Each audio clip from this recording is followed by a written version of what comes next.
Welcome to this week's episode of Campbell and Jones Meet the Monsters, a podcast we chart the cinematic legacy of the classic monsters. I'm John Campbell. With me, as always, Brendan Jones. Legacy's a loaded word, John, because we're talking about decades and decades of horror films, and it is interesting, as we stated before, the transmutations that the classic We should actually, that should be the podcast that explores the transmutations of the classic monsters. Might be more accurate, but we're going to stick with legacy. Let the right one in, which we were just talking about off camera and talked about last time. You know, a great film, wonderful film, and what we brought up a lot was that it's a great film and it's a great vampire story. Yeah, and vampirism loans itself so very strongly to all kinds of I think we did actually allegorical. I think we said that last week. While all the monsters can become that, vampires may be the most flexible in terms of you can glom any number of things onto them. Yes, including prepubescent sex fantasy. So, written by adult Norman women. Hot fantasy. Yeah. So, folks, it's been a long time coming. I know this is one of the episodes where people go, "You gonna do that?" And we're like, "I guess." And so here it is. In the words of Thanos, "Run from it, hide from it. It is inevitable." It's our Twilight episode. If I don't bring up Marvel, I'm going to go insane. But you know what, John? We can't talk about this alone because it will be two voices ringing in unison throughout the cosmos. We're going to be doing as I've learned, unfortunately, yesterday, 5 of these movies. We're going to be bringing on, for each one of these Twilight movies as we go forward, people who are going to have a different perspective than us. And specifically, I wanted people who were in the target audience for when these released. Because, Brendan, these movies were never even remotely aimed at us at the time at all. We were too old, too male. It just was, it was in the background. So too cis. Take your pick. To anything. We were to anything. That's we were just... Nothing appealed about this to us, I will freely admit that. Vampires. We're bringing on, and also just they are our most frequent guest anyway, which helps. Elliott Lewis is with us. What? Yeah, you better hold on tight, spider monkeys. Man, you did the spider monkey line. I wanted to do. There was another one I wanted to do, but I realized after watching the movie last night that it wasn't. It was actually from New Moon. So I'll let you guys. Actually, when I come back for Breaking Dawn Part 2, I want you guys to be like, okay, was this the line that you were gonna say? Okay. I'm giving you homework. Well, you also might be able to reach out to, because Olivia's going to do New Moon with us, so you may also be able to aid in that. Well, I should text her. Just for a baseline, this is my first time viewing this all the way through. Same here. Because I tried years ago when it was on cable. I watched like the first 10 or 15 minutes and was like, I'm bored already. In this movie, it's nonstop excitement. John, you never watched it? I had never watched it all the way through. Similar to you, I never tried to watch it, but it was just so omnipresent in culture. I saw the clips. I've heard the spider monkey line. I remember the parodies. I will say the best thing and I watched it right after I watched this, the SNL trailer parody with Bill Hader as the Frankenstein. Have you seen this, Brendan? Yes. And it's Kristen Stewart, and it's shot with the same weird blue filter and everything, but he's in the full... No. That's not a blue filter. That's the Pacific Northwest. Yeah, that's right. I'm sorry. John, look outside. That's what it looks like. I'm sorry. Yeah. Never mind. But it's so well done. The Twilight parody with the Frankensteins. Is great. Good. But but Elliott, yes, back to you. Yeah. How many times have you seen it? This is the first time I've seen it as well. So really?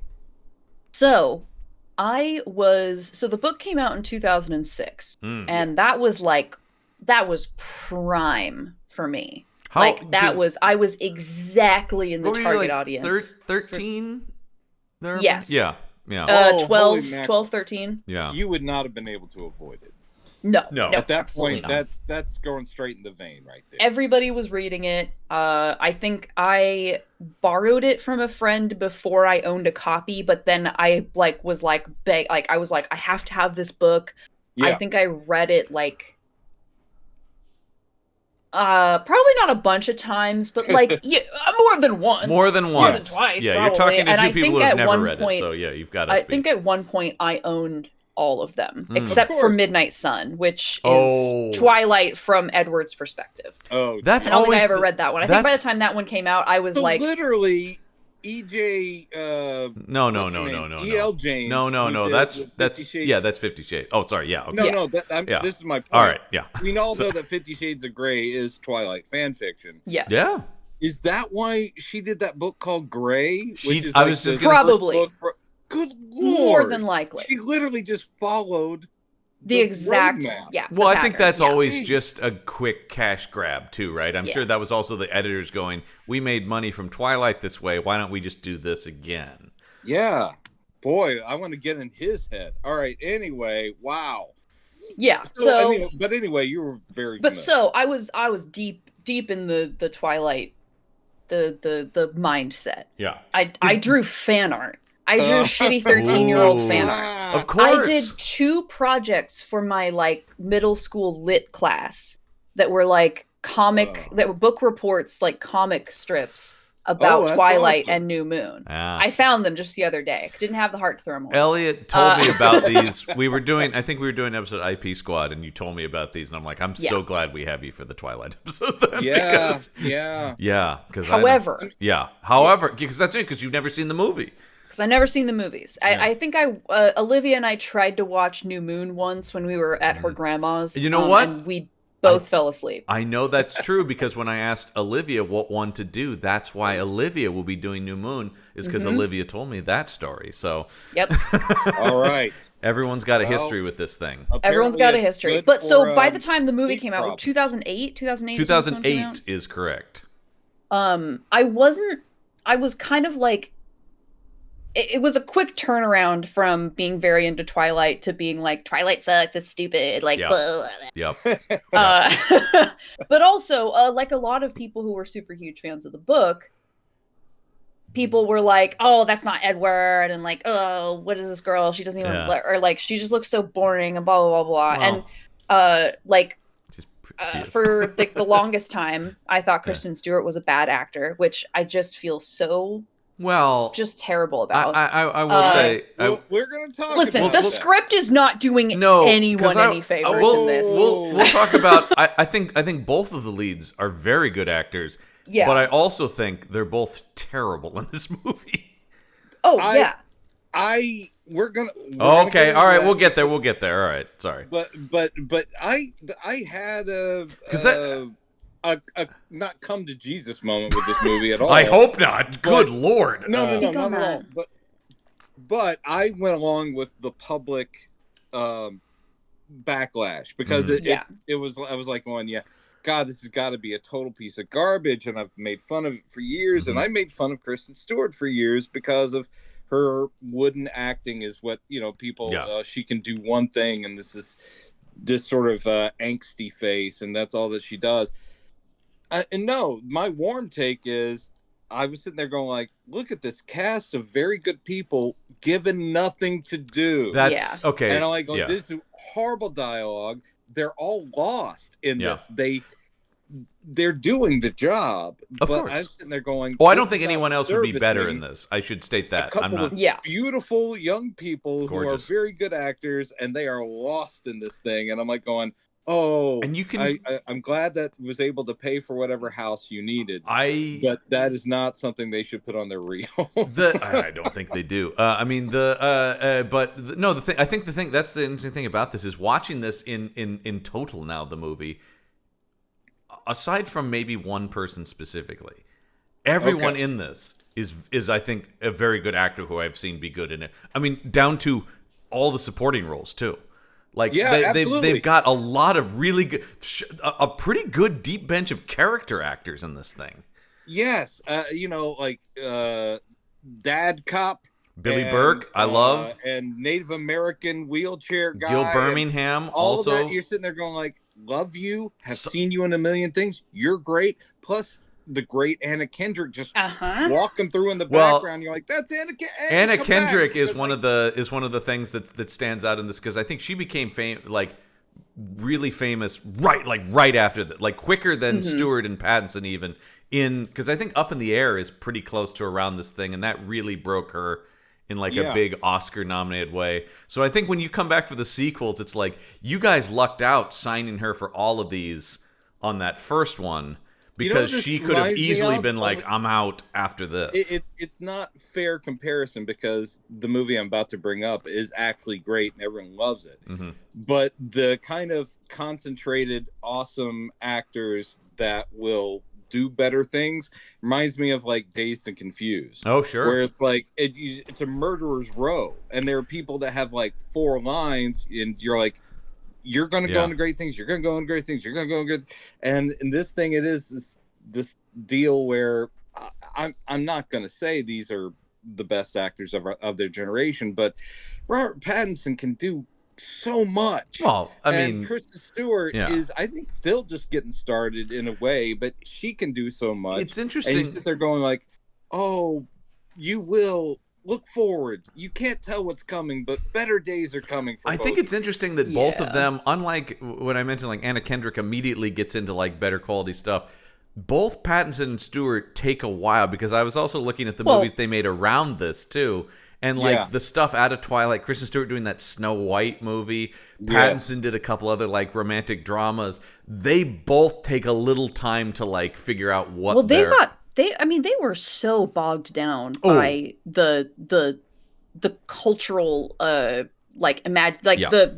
cultural impact of Twilight really bogged down for them. I mean, in a similar way that Harry Potter did for Danny. Yes, absolutely. Yeah, it's a blessing and a curse to land one of these things, because of course the money's going to be great, and of course your profile is going to be huge, but you are servicing a huge thing that you're going to be trapped. You're going to be connected to for the rest of the time. I mean, it's interesting that even when he got cast as Batman, several years after this, people were going, the Twilight guy's gonna be back, and you're like, like literally over 10 years, right? Like, yeah. And he'd done countless other things and received raves in all these movies, but it's still like, fucking like he was in Tenet before that. Yeah. He'd already been in other blockbuster stuff. He'd worked with David Cronenberg a bunch of times. Like I said, he'd really established himself. And still, they're going like, the fucking sparkly vampire guy's gonna dress up in a bat suit? Bullshit. I was never against that casting, only because I'm like, guys, I've seen him and like he's really good. I don't know. And that's the thing, is that, and I just was just like, with Elliott, I'm just admitting that I unfairly painted these people with the brush of my dislike of Twilight. So that's it. And like I had an excuse because I was in high school, but like, Brendan, come on. Come on, man, you were an adult, you should have known. No, the thing about it though is it's exactly that. The vitriol towards this movie, having now watched it, is warranted in my opinion. It is not the actor's fault, because get on my back, Spider Monkey or whatever. Literally, that's nobody. That's the I hate sand of this movie. There is no good way to deliver that line.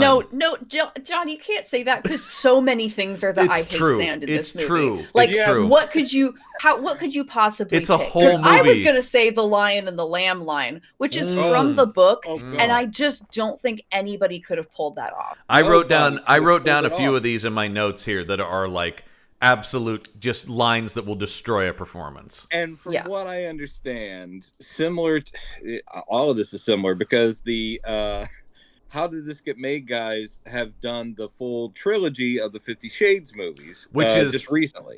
Well worth a listen. All three of those are hilarious. I've never seen those movies, but I feel like I have now.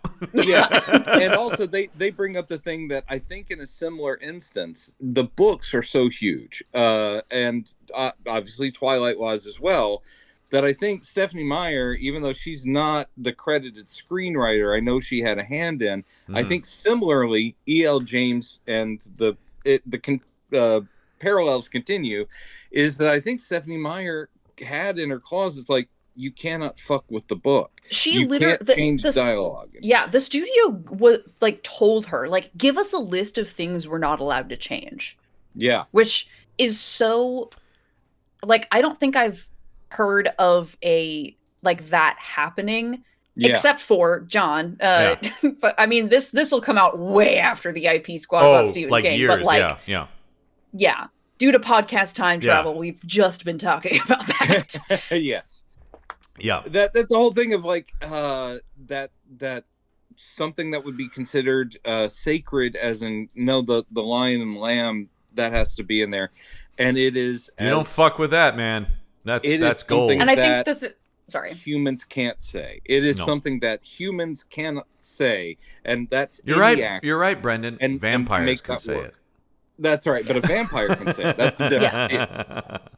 Those are the words of a killer. Yeah. Anyway, I just want to say about the writing thing is like, yes, because I don't know if you looked at what this woman wrote other than she wrote all of these movies. It's the same screenwriter on all of these. But the thing she uses the cloud of this to do, lucrative gig.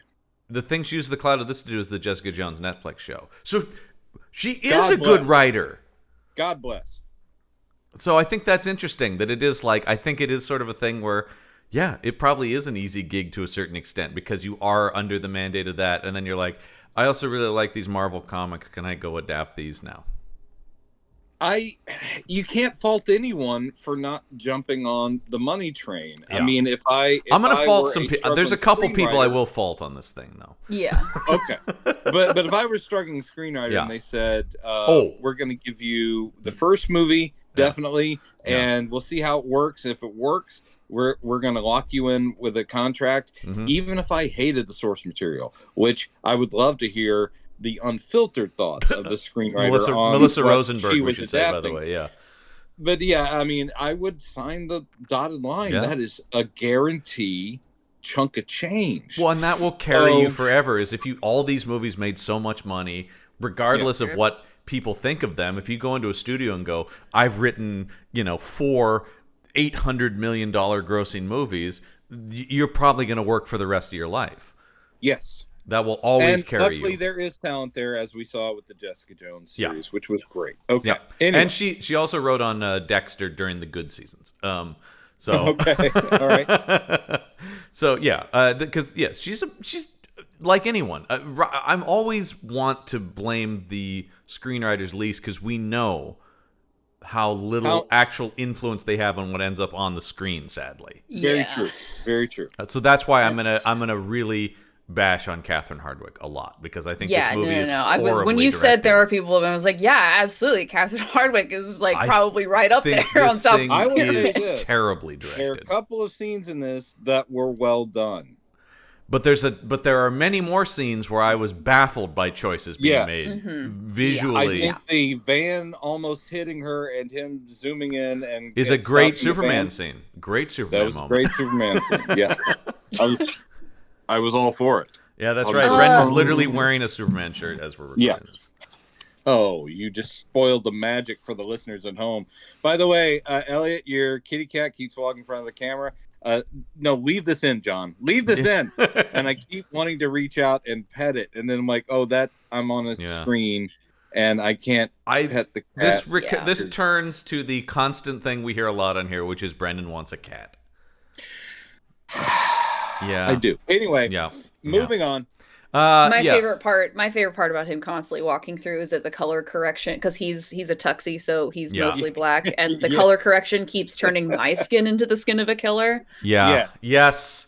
Is that why you live in the Pacific Northwest? Is because it's so you got me. I'm actually a beautiful, sparkly vampire. Yeah. Well, you lived in Alaska. Now you've moved back to the Pacific Northwest because that makes sense. Oh God! Reasons. When we get into the story itself and the source material, and you've read the books, you'll have to. There's so many things I'm like, that doesn't work.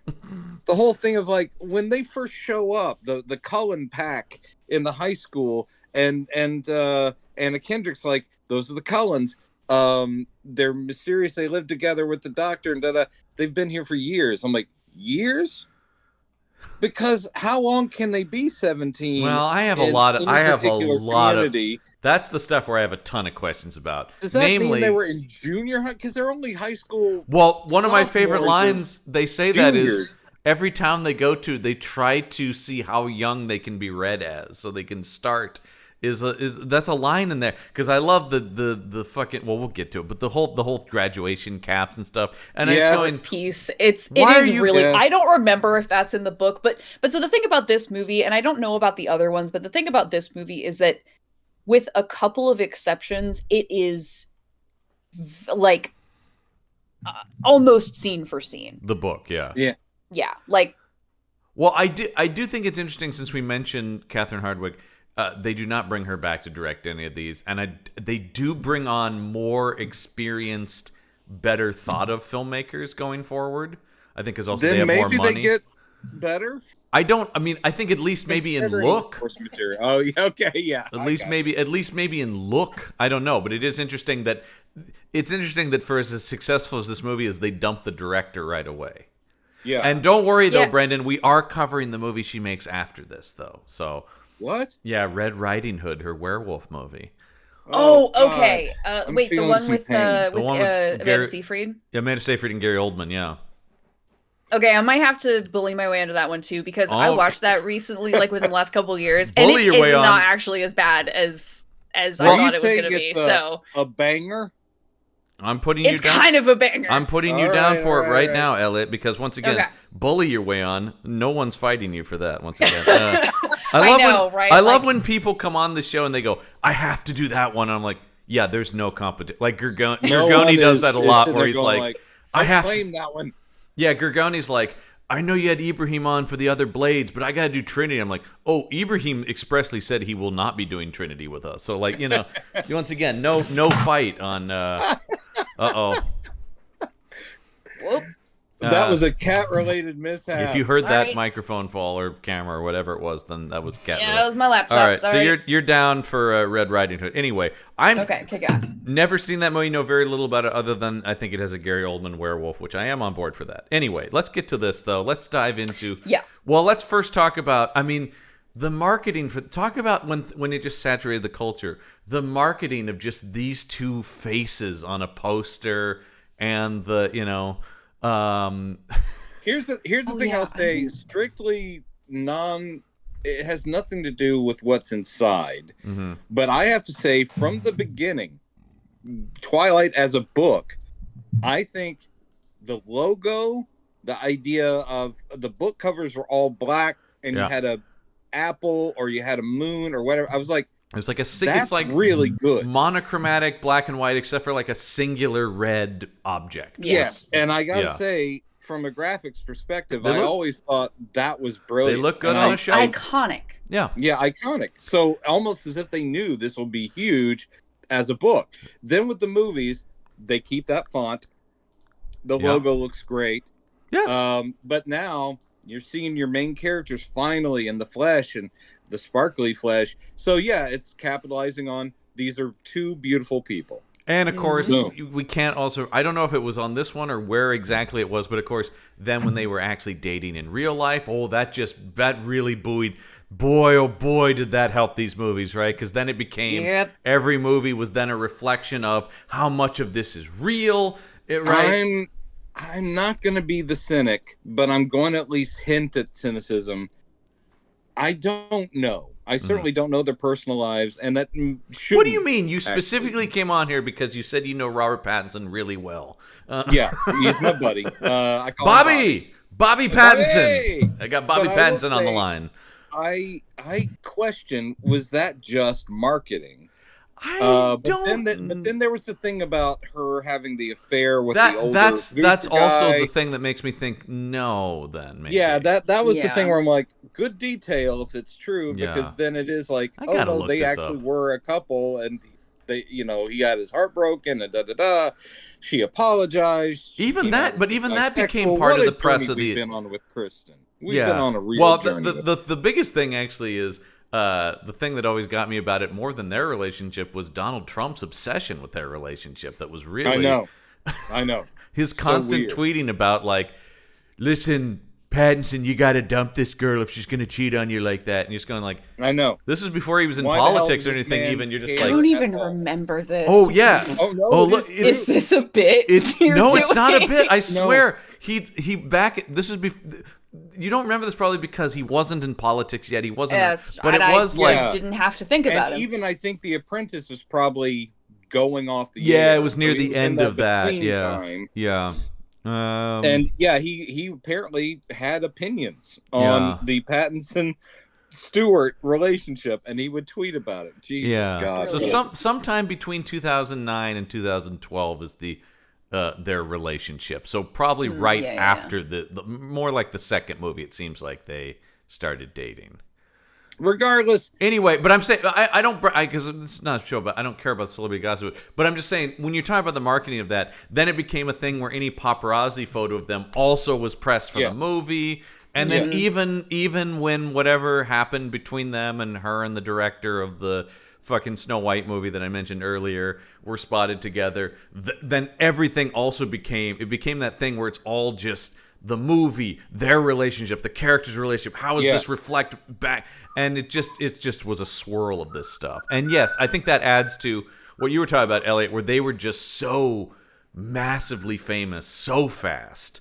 Yeah. As two young actors, him more than her, because she had certainly had like a career as a child actor, but particularly him being a totally new face of just this became his whole life.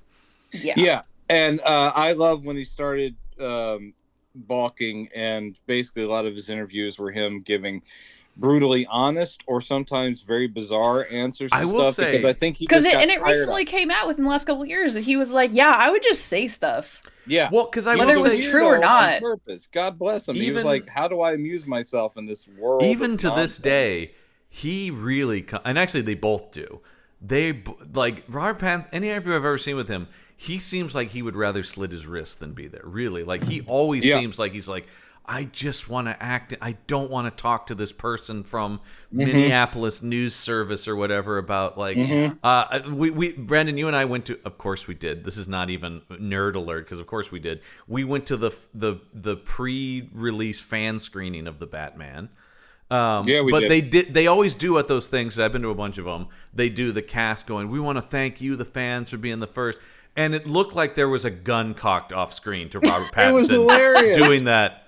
Thank you for supporting Batman. You got people that go like, oh, this is great. You guys are going to love it. It's going to be the best thing you've ever seen. Yeah. And then it cuts to Pattinson. Pattinson's just like going, so welcome to the Batman. Yeah. Just like, can I leave now for the love of God? Can I go work on the audition that I'm gonna do for the Miyazaki film? Yeah, I just God. Yeah. Oh man. Yeah, the Miyazaki. Well, okay. Anyway, let's once again, hot take. Pattinson's a talented dude. Yeah, they're all Bella. Yeah, let's enter the world. Oh, I do have to give you the taglines though, because if I don't, okay. Of course. Here you go. This is the one they landed on as their main tagline.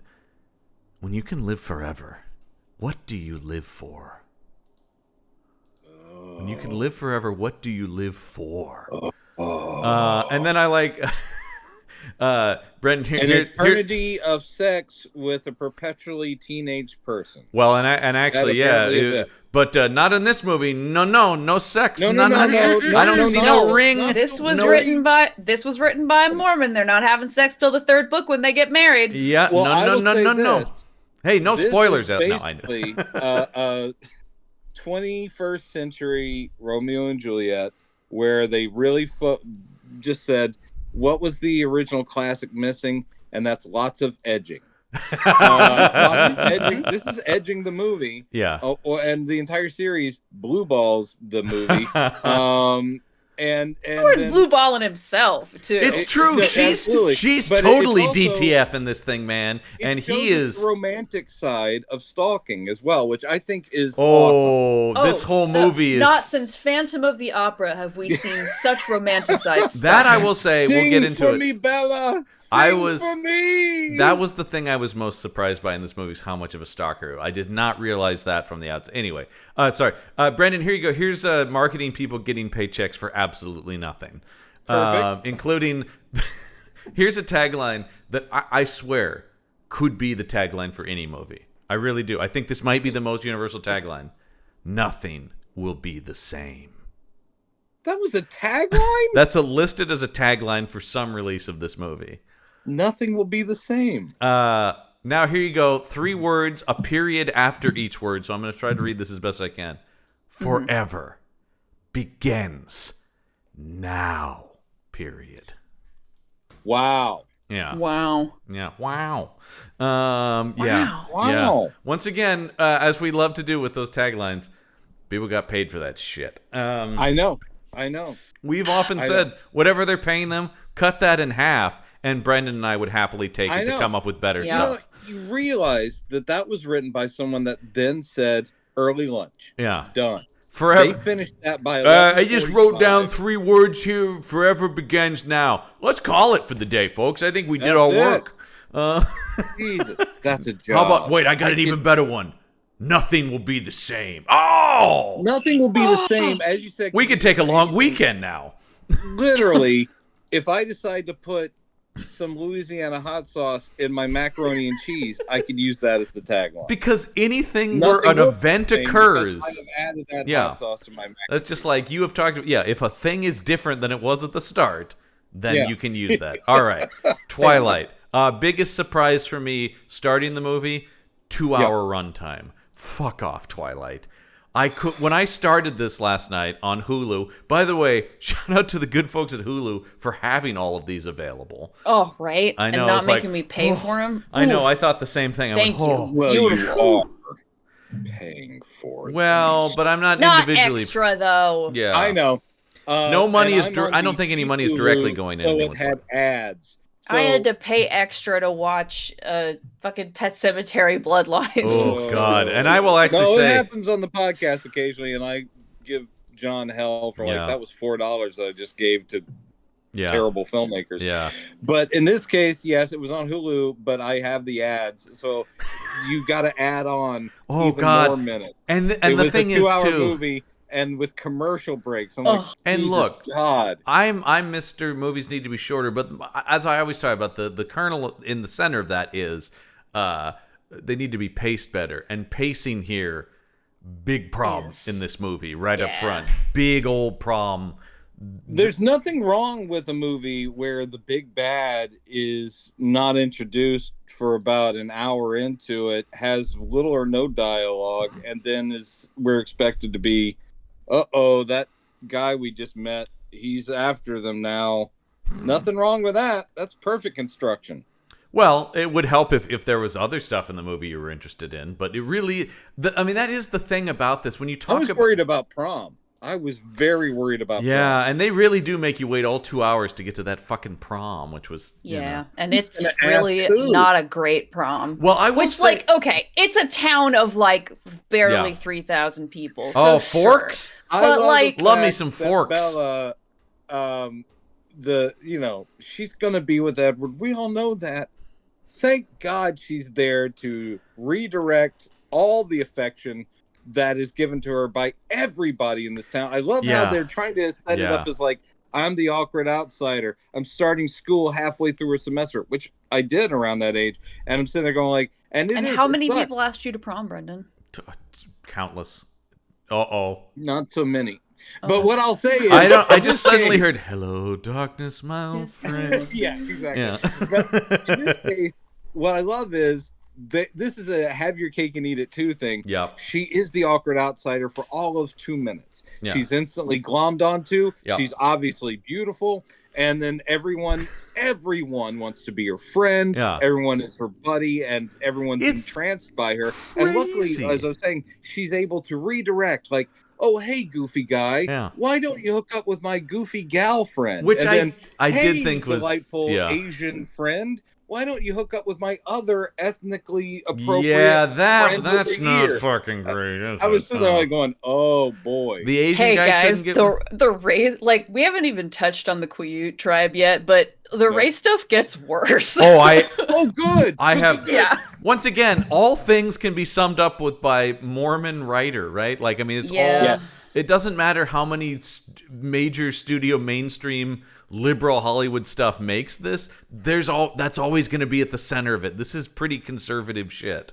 Yes, it is. Yeah, God but bless. no, but that's the thing about when Kristen Stewart obviously is beautiful, but I am going like, oh yeah, if she didn't tell you, no one would look at Anna Kendrick. Yuck. I know. It's one of those, it's such a movie thing, right? Where it's like, Yeah. I guess I'll settle for dating Anna Kendrick. Yeah, I and the suppose. other friend. I mean, and he's not going to ask me. And she's like, "Why don't you ask him yourself? Because you're a strong, capable woman, who's also incredibly attractive." There's no one in this high school. But Brendan, she's wearing glasses. They really do. Yeah, Christian, Christian, I believe Christian Serratos is the actress that plays that character. She's a major character on The Walking Dead. They pull her hair back and put glasses on her. Well, no one in the high school it looks like a real high schooler, and of course the age thing too. When the Cullens show up, it's like, oh, look at those people in their 30s. Do you guys know about who Stephanie Meyer really championed to play Edward? Really was hot on this idea. Henry Cavill. Really wanted Cavill. That was her big thing. I did not know this. Cavill is and was deemed that he looked too old.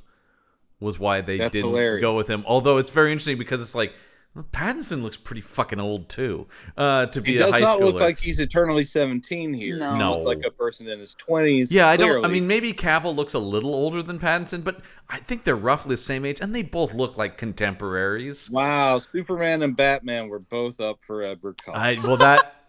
In classic useless IMDb trivia, that is brought up. Yeah. They were both considered for the role, and then would later each play Superman and Batman. And you're like, wow. Thanks, trivia. I don't find this useful or interesting. I do want to bring up the fact... You're doing the internet equivalent of talking to keep yourself warm. I know, I love that. How about the fact, it makes me, when you talk about they're lost in this material, this anecdote I got from the trivia really does feel like that. Because here's young, hungry Robert Pattinson, probably fresh out of drama school. When as soon as he was cast, he moved to Oregon months before... so that he could mentally and physically become this character. They talked about he started taking baseball lessons for the baseball scene. He studied the town to get the accent down and stuff. And you just go like, oh man, this is a guy who's just buddy, you're doing the most and for I've got a full toolbox of acting skills here, and I'm just going to explode on this movie with all of them. And then you see this movie. There is no real baseball in the baseball scene. Doesn't he know that? It's like, dude, you're going to be.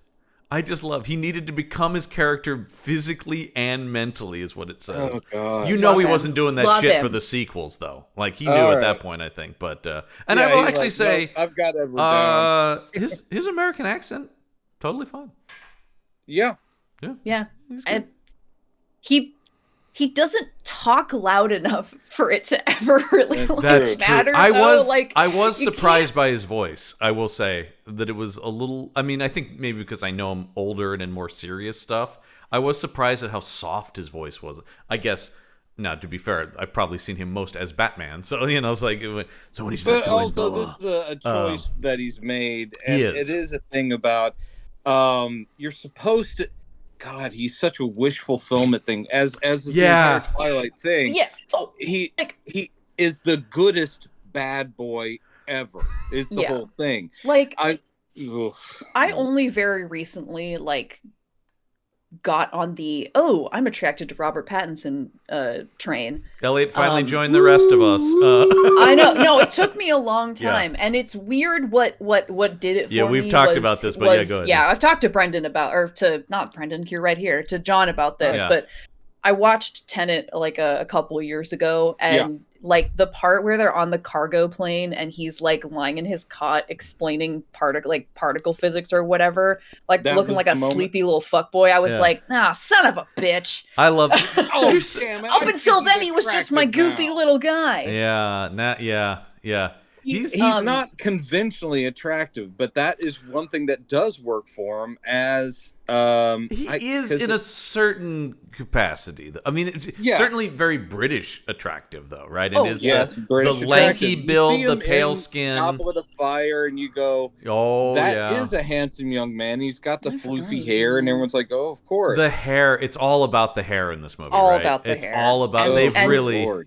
And this movie is like so peak, like late aughts, early tens, like with the hair on everybody. It's we're running the gamut on like on cis guy hair in this movie. Oh yeah. Oh but god. All the we'll get to Taylor Lautner's wig, but I think Screen's definitive delivery of the word chillax. So this movie hasn't dated at all. This movie is that's the thing about it is the scene. Well, hang on. We haven't actually started the movie. We got to start the movie with. And I think a big reason the dull acting is placed on Kristen Stewart, honestly, is her fucking voiceover in this. The voiceover, is the dullest part of her performance when she's because we'll get this repeated line about what is it about like giving your life for. Someone she goes. I never thought much about how I would die, but giving my life for someone else's is a pretty good way to go. Yeah, that's basically it. It's like if I have to sacrifice. Oh, I've got it here. But dying in place of someone I love seems like a good way to go. Yeah. And it doesn't even end up being Edward, too. No, I love that it's her mom who's such a non-character in the movie until the very end. A non-character, but at the same time, again, a fine actress I've seen in other Sarah stuff, Clark. And every time she shows up, hey man, she does what she does with the material. All I know is she showed up, and I went, "That's Bosch's ex-wife."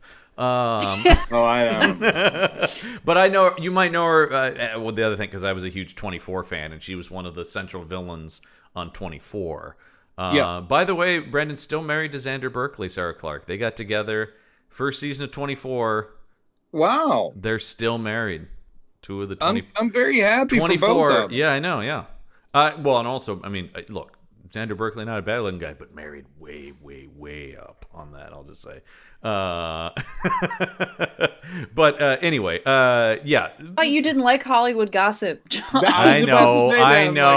Let's talk about who's married to who. God bless. Well, I think that, you know what I like about that? Because it's a rare, nice one where people met on a movie or on a show, and 20 some odd years later, they're still married. Still together. What I like about that. Yeah, still strong. But in this case, we do need to talk about Isabella Swan and her journey from Arizona. I love that you call her by her full name. Called Arizona.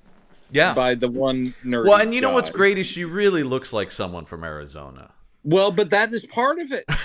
They even make it a part of it. Yes. Hey, you're from Arizona. Shouldn't you be tan? And she's like, yeah, I guess I just never left the house. Which I love that they, That's once why again, they kicked me out. They made it part of it in that they wrote a line. It's such like, it's literally like somebody went, that's weird. Oh, man. Is it? Yeah. Then she's perfect cast. I will say. She's already pale. Well, because have you seen the woman who wrote Twilight? And she's a dark-haired. Which I think is a character thing. And became a character trait of the woman in the 50 Shades of Grey thing I can't let go of, because the idea of straightforward fan fiction, taking vampires out and putting BDSM in, my mind is blown at how that worked. But anyway. And the fact that became a multi-million-dollar franchise. That's just so cute to me, because... Cute. What an accident. I've seen weirder shit happen in fan fiction vis-a-vis source material in fan fiction. Sure. But the fact that became a mainstream studio movie franchise, I mean, that's insane. No, because that's dime a dozen online. And actually, one of the things that they brought up on the How Did This Get Made, and I swear we're going to talk about Twilight, is how weirdly conservative 50 Shades still is. Even though it's BDSM, it still ends with them married. As the movies, the books are much more not. Well, no. They're graphic in content, but where they go to story-wise still ends up with them in the suburbs. It's still a Romeo and Juliet. It's still he is a troubled guy, but I can save him. It's still like totally monogamous. heteronormative, of, like, it's still the most, it's still Twilight, only with butt plugs. Speaking of butt plugs, let's get back to the story. Anyway, we start on. By the way, I'm gonna look for anything that remotely categorizes as a horror movie. So we do start with this deer drinking from water, and then a bean chasing it. Yep. And then then we cut to she's moving from Arizona to Forks. Which, another note I loved in the thing that definitely speaks to Stephanie. The book was originally called Forks, and it was editor. It was the publisher's like, maybe we should call it something else like Twilight. Yeah. I don't think Forks is going to take off. No. And yes, we meet Billy Burke, another 24 alum in this movie. Another, again, a VIP. He's doing God's work here.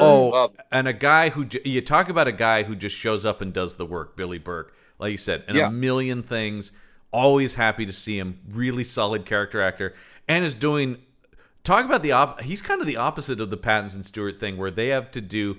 There's so little to do with the lot that they're in the movie. He does a lot with what little is there. What little is written about this guy, he actually feels like a character in this movie. I will say, I think her dad is my favorite character because he seemed to have some life in him. I knew that was going to happen. He actually, I'm kind of going like, can I watch a movie about this guy trying to figure out why all these people are getting killed? Like, well, the thing is that he is part of this world, but he's definitely part of our world where, in other words, we can relate to him.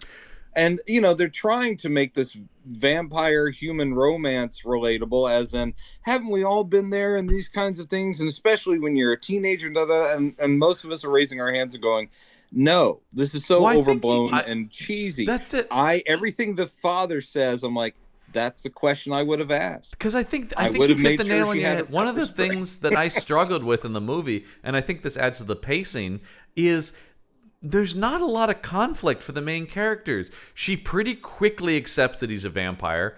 The vampires instantly accept her, except for one of them who's like surly about it. But like, it just like everything is so easy for these people, and then they have to bring in this outside force to be the problem. But I just thought, like, man, there's not the Romeo and Juliet thing of it. Brendan there's no conflict. There really isn't. But I assume it continues to build over the God, I hope so. Of course, you have the rival in things go pretty, like, listen, again, no spoilers, but like shit goes from 0 to 60 pretty quick in New Moon. All right. I hope so. I could use if this thing got up to a cruising speed of 35, I'd be thrilled. I like the very intentional, I assume, the very last shot of the movie is hey, you remember Rachel Lefevre, who I like. I've seen her in a lot of things. Yeah. You remember her character that had like 2 lines of dialogue? We're gonna focus on her at the very end of the movie. I did love that of going like, all right, the girl who stood next to the villain is now going to be the villain in this thing. Yeah. Although, Elliot, because I do know that woman does not stick around in this franchise. Really?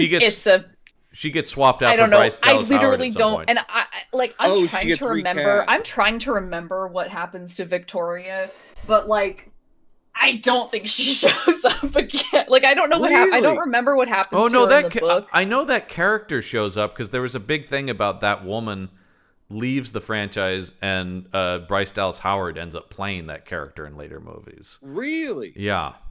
Yeah, I know that. I don't know where that happens, but I remember that being, once again, like contract disputes. Rachel right around that time is probably like, oh, I've got this hot thing called Under the Dome to be in. Oh, God, yeah. Remember when that was going to be huge.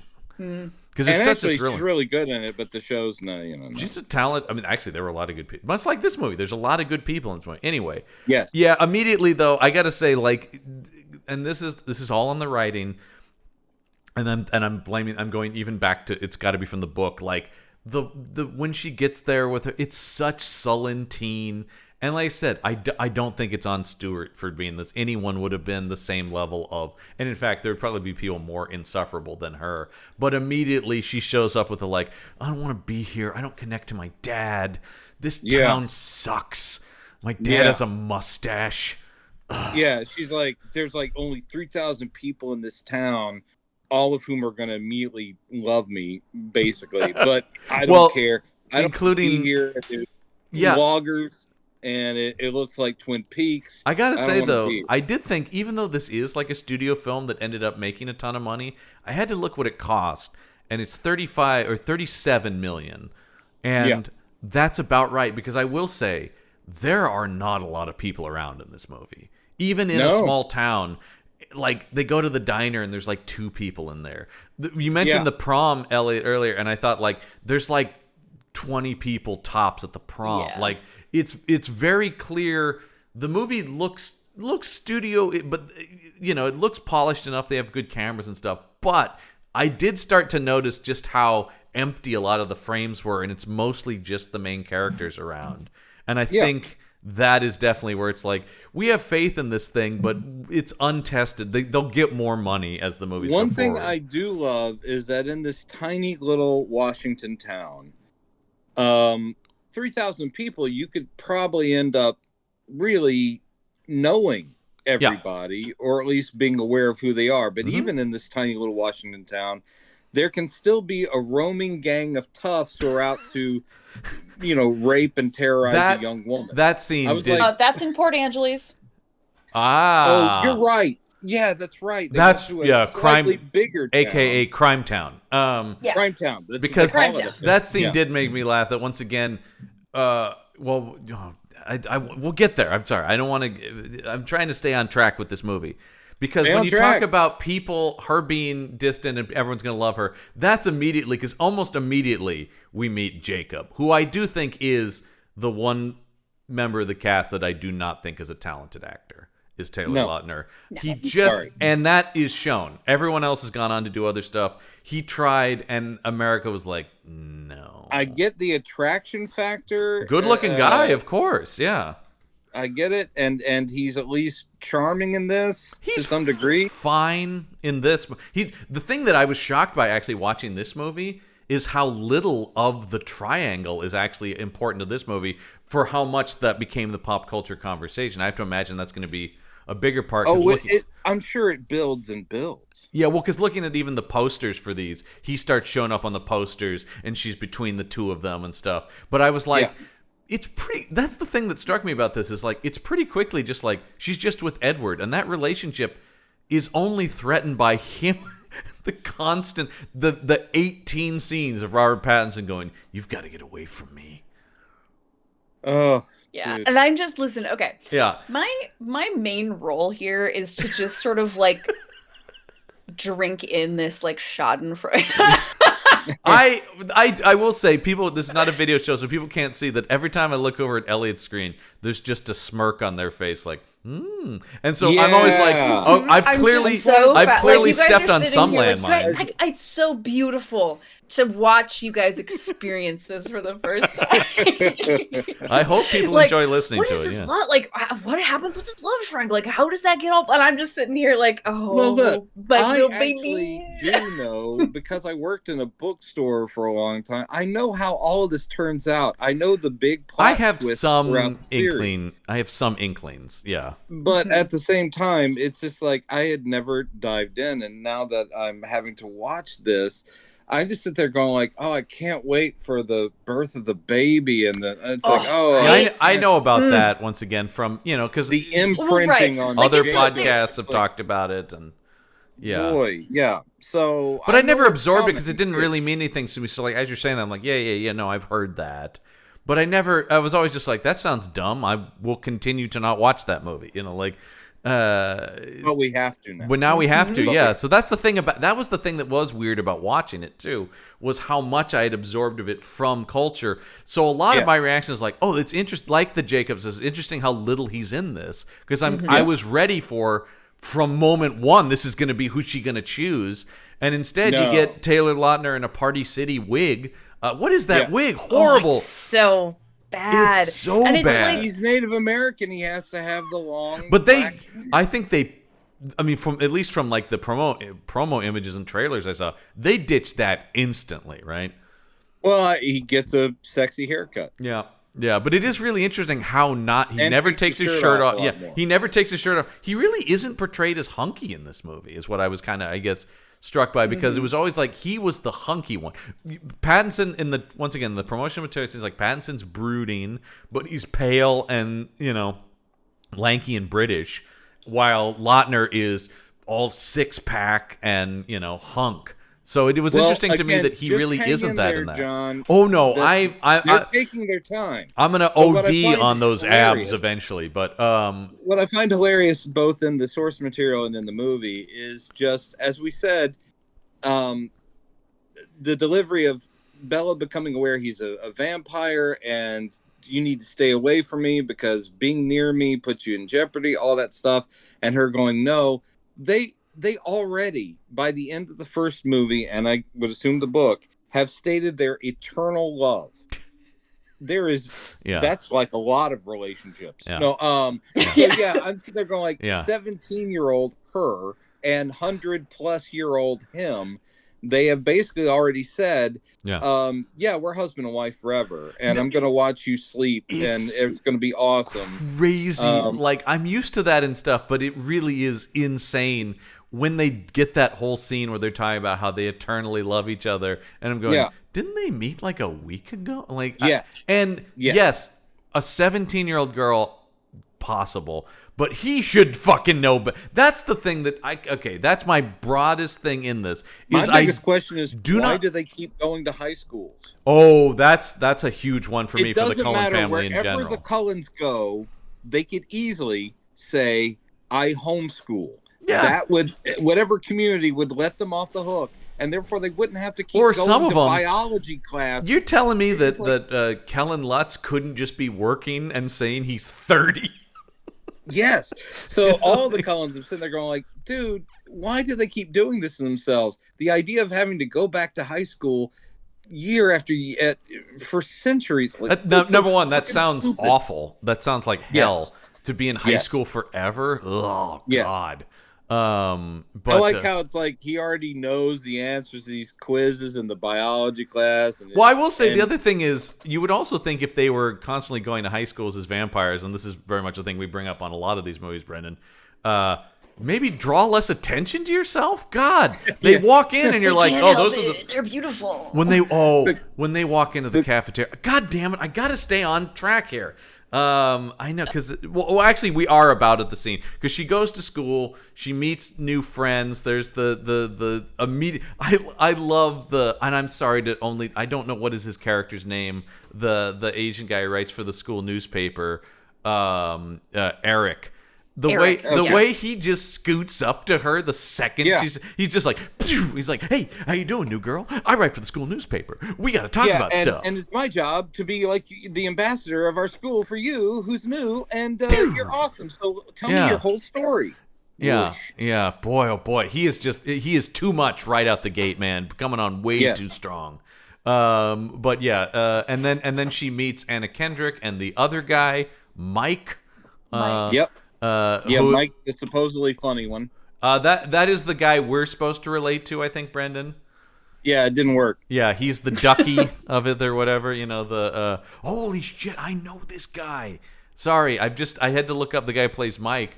You know him personally? No, but he's in a Star Trek movie. So okay, he plays Artem, the kid that bonds with Data in Star Trek Insurrection. So that's great. Yeah, and everyone knows Star Trek Insurrection as well as I do. So obviously, who could forget Artem? But anyway, that blew my mind because he was a little kid in that, and he's a teenager here. Anyway, but yeah, they meet and pretty much the scene where she meets Anna Kendrick and that guy in their. Which, by the way, that character I don't think would make any impression if that wasn't Anna Kendrick, and I'm like, wow, there's like a movie star in the supporting role. Again, it's another thing of her struggles as the new kid in town. Mm-hmm.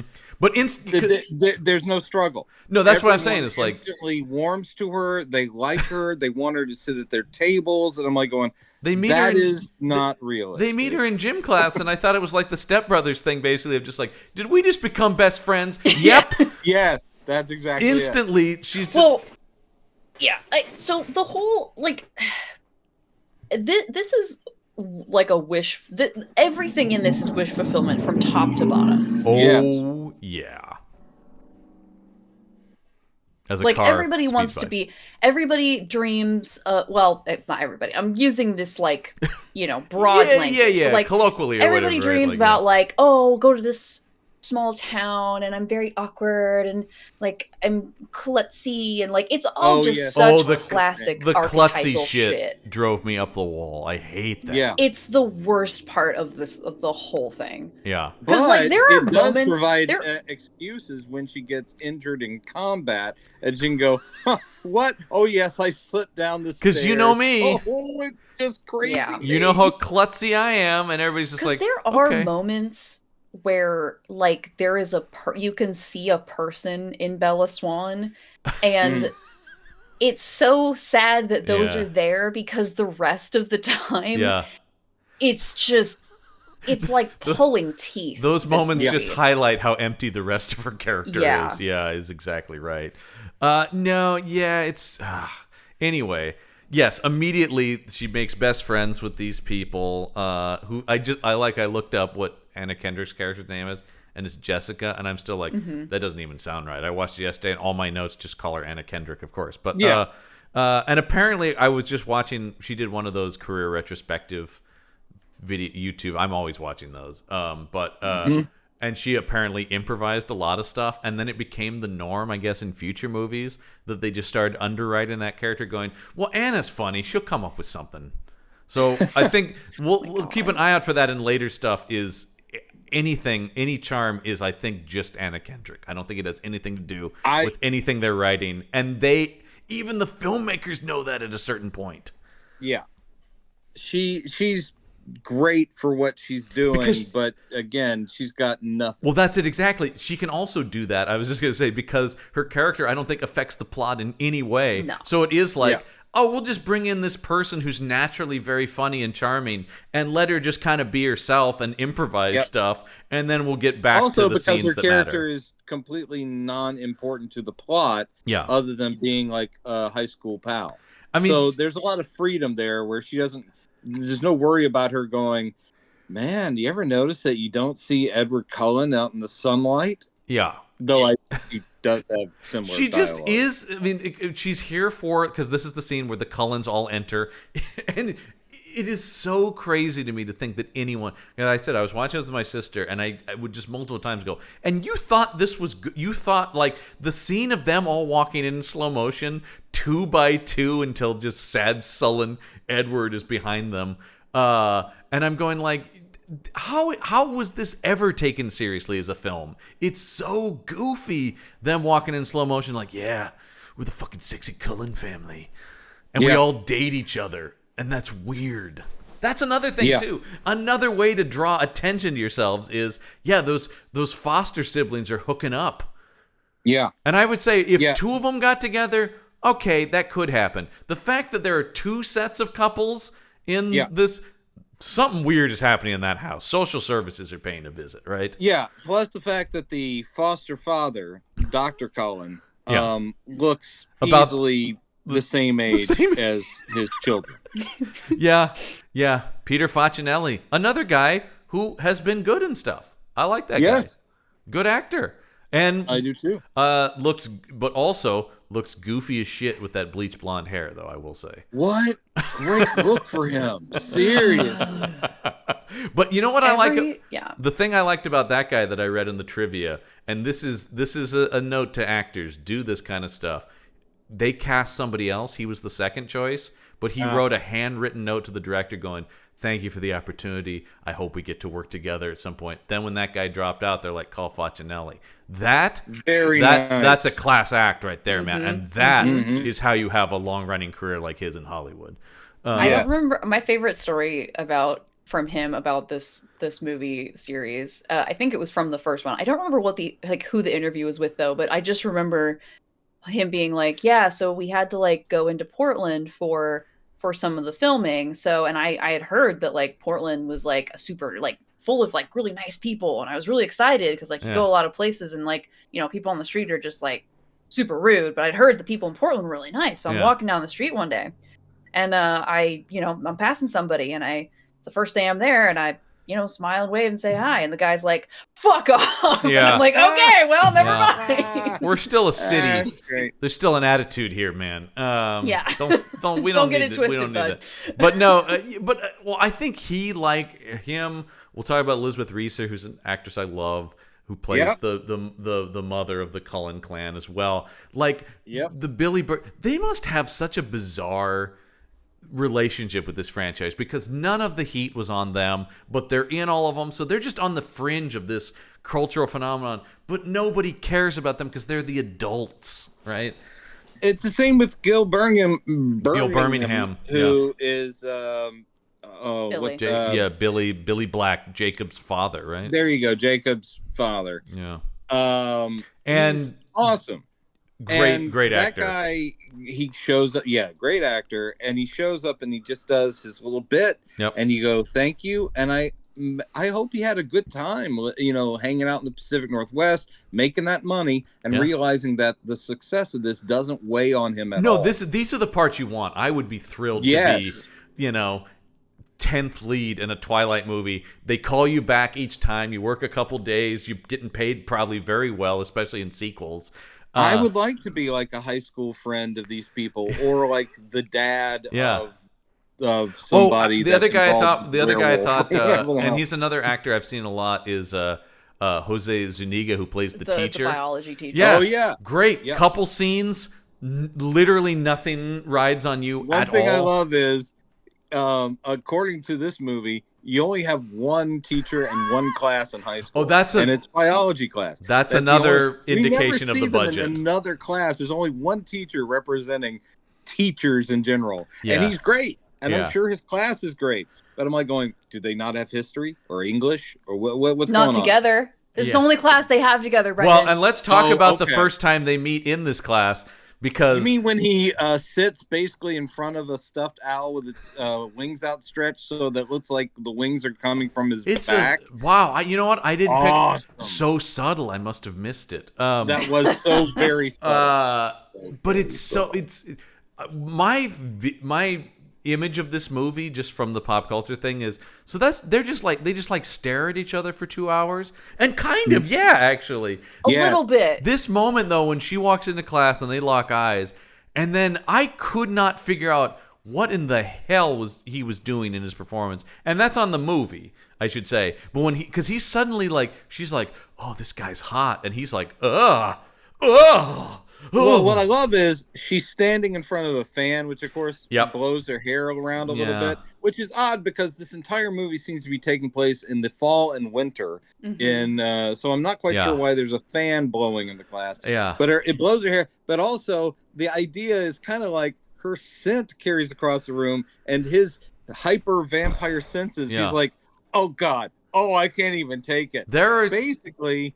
He's trying not to ruin his pants. That's what it played like. It does play like that. He is like, oh God, it's Kristen Stewart. And by the way, God, this is the first time I've been horny in 100 years. Well, that's the thing the movie cannot tell me. Really, is this guy's 200 and some odd years old, right?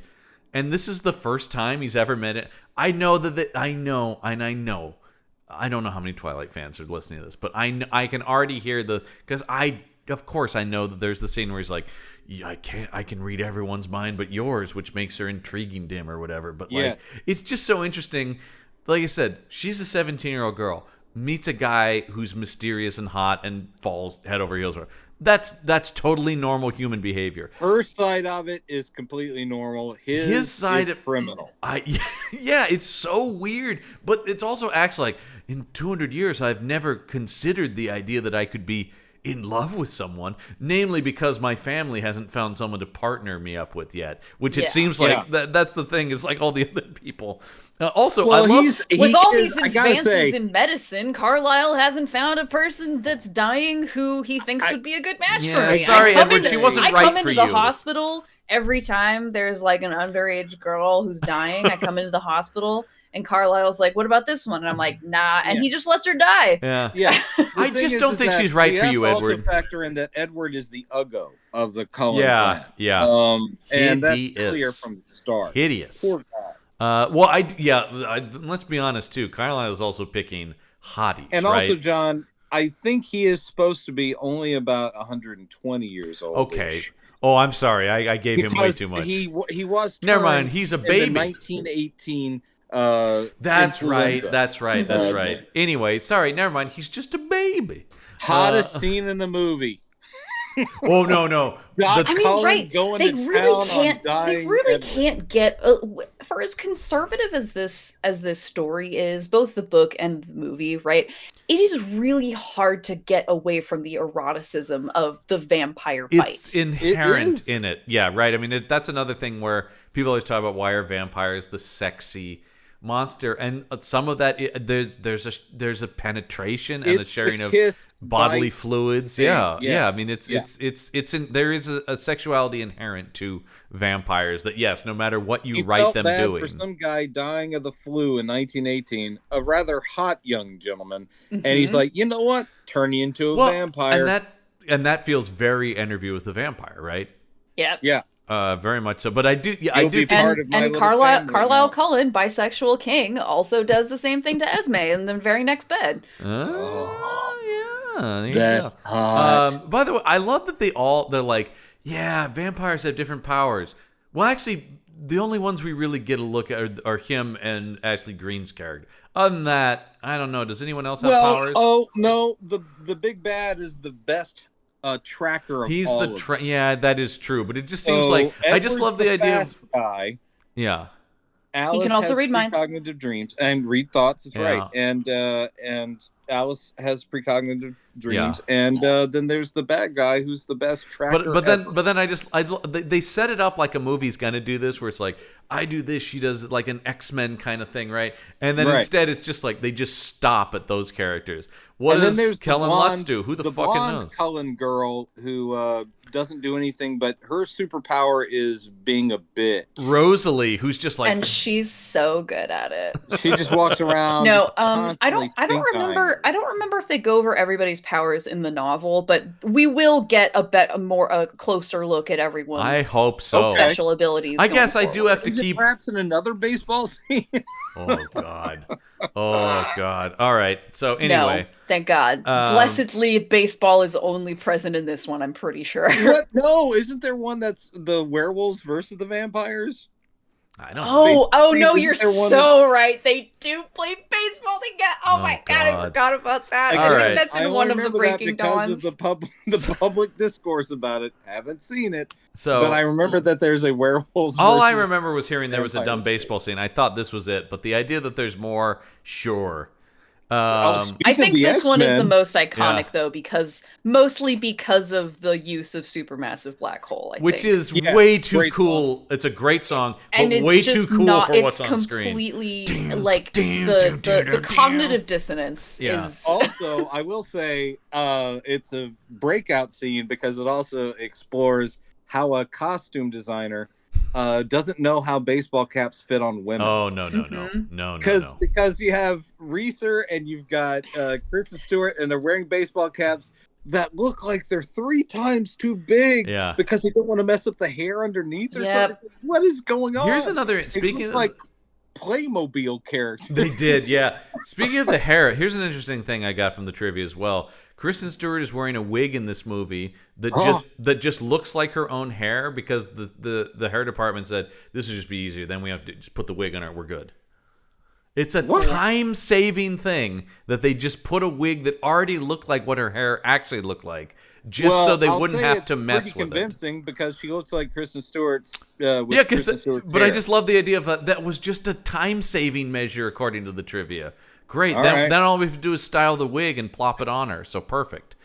You're like, Jesus. God damn it. Let's just cut corners all over the place. Anyway, so she's obsessed with Edward now, and he's, once again, I can't tell you how many scenes there are in this thing where he's just going, no, you have to stay away. But then my favorites are the moments where he approaches her to go like, you better stay away. Hey, Bella, stay away from me. Well, they do this thing where her big driving deal at the beginning is not only I just saw this guy, he's incredibly hot, but he seems disgusted by me. So for most of the early part of the movie, the whole thing is she can't get over that. She's like, what did I do? Do I stink? And then and he even like disappears from school and then comes back and she's like, where were you? And he's like, I was out of town. And but he keeps vacillating between, now I'm being friendly, and she's thrown by that. Like, wait, I thought I disgusted you. And then so they keep going back and forth. And I do like the one line where she goes, your mood swings are, I'm getting dizzy from them. He's nothing but red flags, right? Yeah. He's sending out even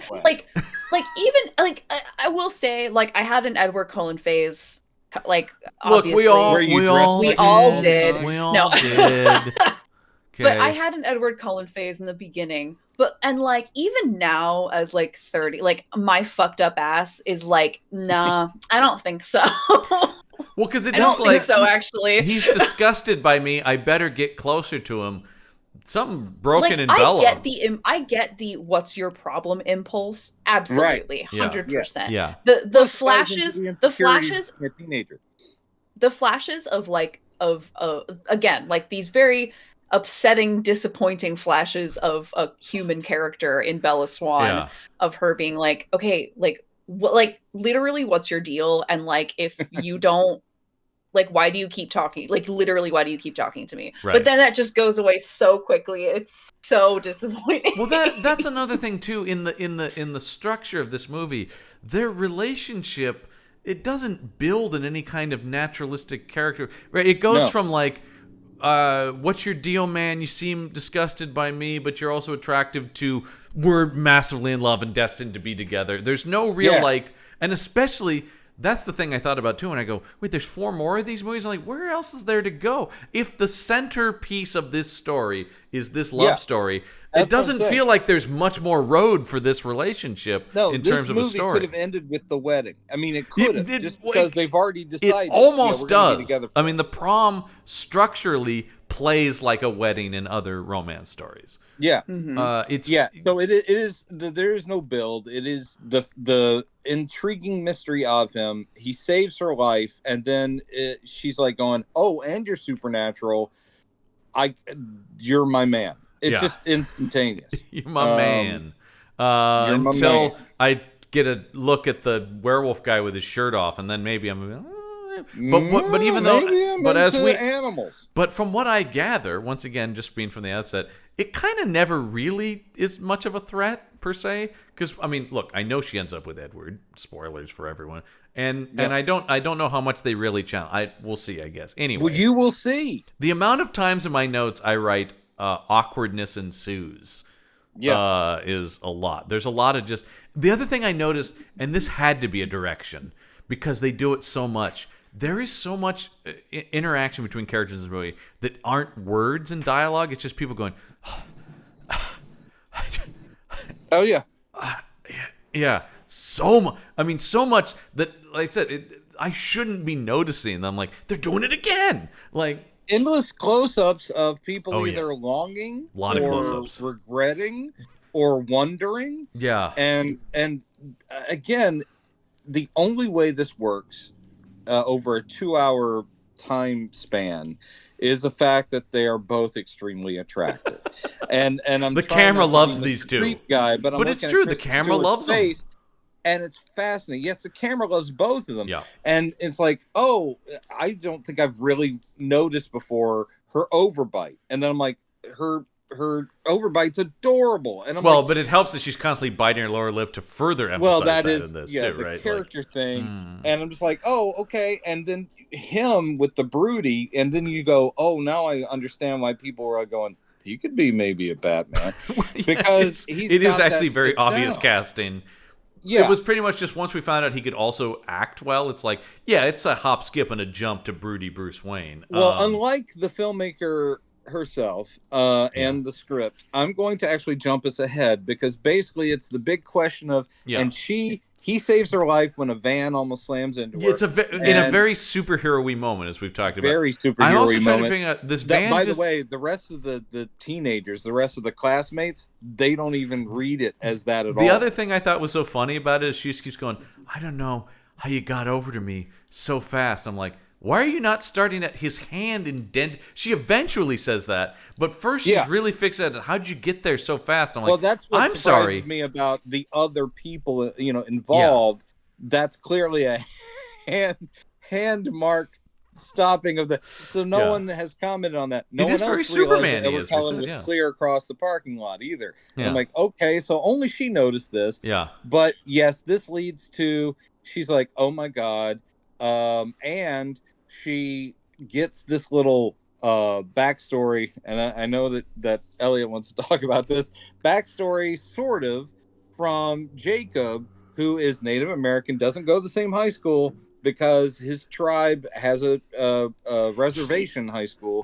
But they knew each other as kids, so they are friends. And he is an exposition machine in this, where he just goes, "Oh well, in the legends, my people, we came from wolves." Wow. He knows he's a werewolf. Why would he kind of be? It doesn't matter. Well, that's classic. Like, hey, that's classic. We've seen that in a lot of. Oh, does he? Wait, hang on. Elliott's making a face that indicates maybe he doesn't know he's a werewolf. Oh, he doesn't know? He's not. Okay. No, he does not know he is a werewolf. All right, that makes more sense then. Okay. All right. Thank you. Then I'm. But he does. He freely gives that bit of info up, and then also says. And she goes, well, what's the deal with the Cullens? Why is there so much mystique about them? And what I love is the Cullens lived there before, and this is them coming back around. Hey, man, they've been traveling around so much, they're looping back on themselves. Yeah, and I'm like, wait, the Cullens, the doctor hasn't aged. Yeah. The kids are... Because we should talk about, we met the doctor... What's the deal with the Cullens? We should meet... The doctor... strolls in after she gets hit by, which she doesn't get hit by the van. I couldn't figure out what happened to her that took her to the hospital then. Well, no, that is actually something they would do just to check you out. But they talk about like, oh, you went through quite a, I guess maybe just from the. Well, I mean, it's scary. He strolls in. He gets such a movie star. When I got rear-ended and I was not injured, except, well, I guess whiplash is. But you were in a car that got hit. But no. But so the other thing is like. It's traumatic. Like, it is traumatic, right? Like, I was having a panic attack, even though I was not like visibly hurt. Yeah. But so like that makes sense. And also, John, her dad's the piece of Chalif. So yeah. And but I just want to bring up because the way Facinelli strolls into this movie, glorious in his doc. I'm the doctor here. Yeah, and yes, he's 30. Once again, with his teenage children. And he's talking to Sheriff Dad and going like, your dad's been talking about you for a long time. It's so great to finally meet you, Bella. I'm the coolest doctor in town. Cullens, besides being immortal vampires, they're really sweet, awesome people. Anyway, they're great, except for the bitchy one. Anyway, that's the problem there, though, is there's no conflict. I just want to wrap her up in a blanket. How are you doing? But anyway, we're going to be great friends, Bella. I just know it. But once again, there's no conflict or story in that decision. No, there is no conflict or story. But, okay, sorry. How did you guys... Okay, I mean, and listen, how did you guys feel about the just awkward vampire family moment when they go on a date when Edward takes them to the house? Gotta meet the parents. Italian, that reminded me so much of Better Off Dead, where the French exchange student they made one of the French funny food for French fries. It's like, well, her name is Bella, so we made Italian food. It's like, what the fuck? Yeah, I know, they're so stupid. I love it so much. And they're like, you gave us an excuse to use the kitchen. Yeah, that's jumping ahead because by that point they are together as a couple. And he's told, and she knows that he's a vampire. But yeah, you're gonna get to her research montage, Brandon. Is that where you want to get to when she starts? I do, yeah. So essentially, Jacob says this is while they're on let's go to the beach, which is they are realistic. It's the Pacific Northwest. They go to the beach. They're all in wetsuits. They're gonna go like, surfing. Freezing out here, and I'm like, there's not a lot of surfing in the Pacific Northwest. No, but if you're going in any kind of water in the Pacific Northwest, you have to have something that will warm you up. But they specifically never warm enough to swim in. Oh, I'm aware. But anyway, so Jacob is like... So to the movie's credit, there is a pretty big surf scene in La Push. Okay, sure. okay. Yes, I would assume, and that's the only time I've been to the coast. I've seen people surfing, and I'm like, good on them. I wouldn't dream Couldn't of be going me. in the water. I know. But the whole thing is that so Jacob is there, and he does the thing about we came from wolves, and he says, and she says, "What's the deal with the Cullens?" And he goes, "Well, this is just legend. I don't know. It's just they were considered another something like the wolves, but not." And they're like, "Hey, are you us?" And they're like, "No, we're this other thing." And they reached a pact, and so, but this is all supposed, and they're called the cold ones. Is that it? Yeah, I love the way that is written, though, where he just keeps going.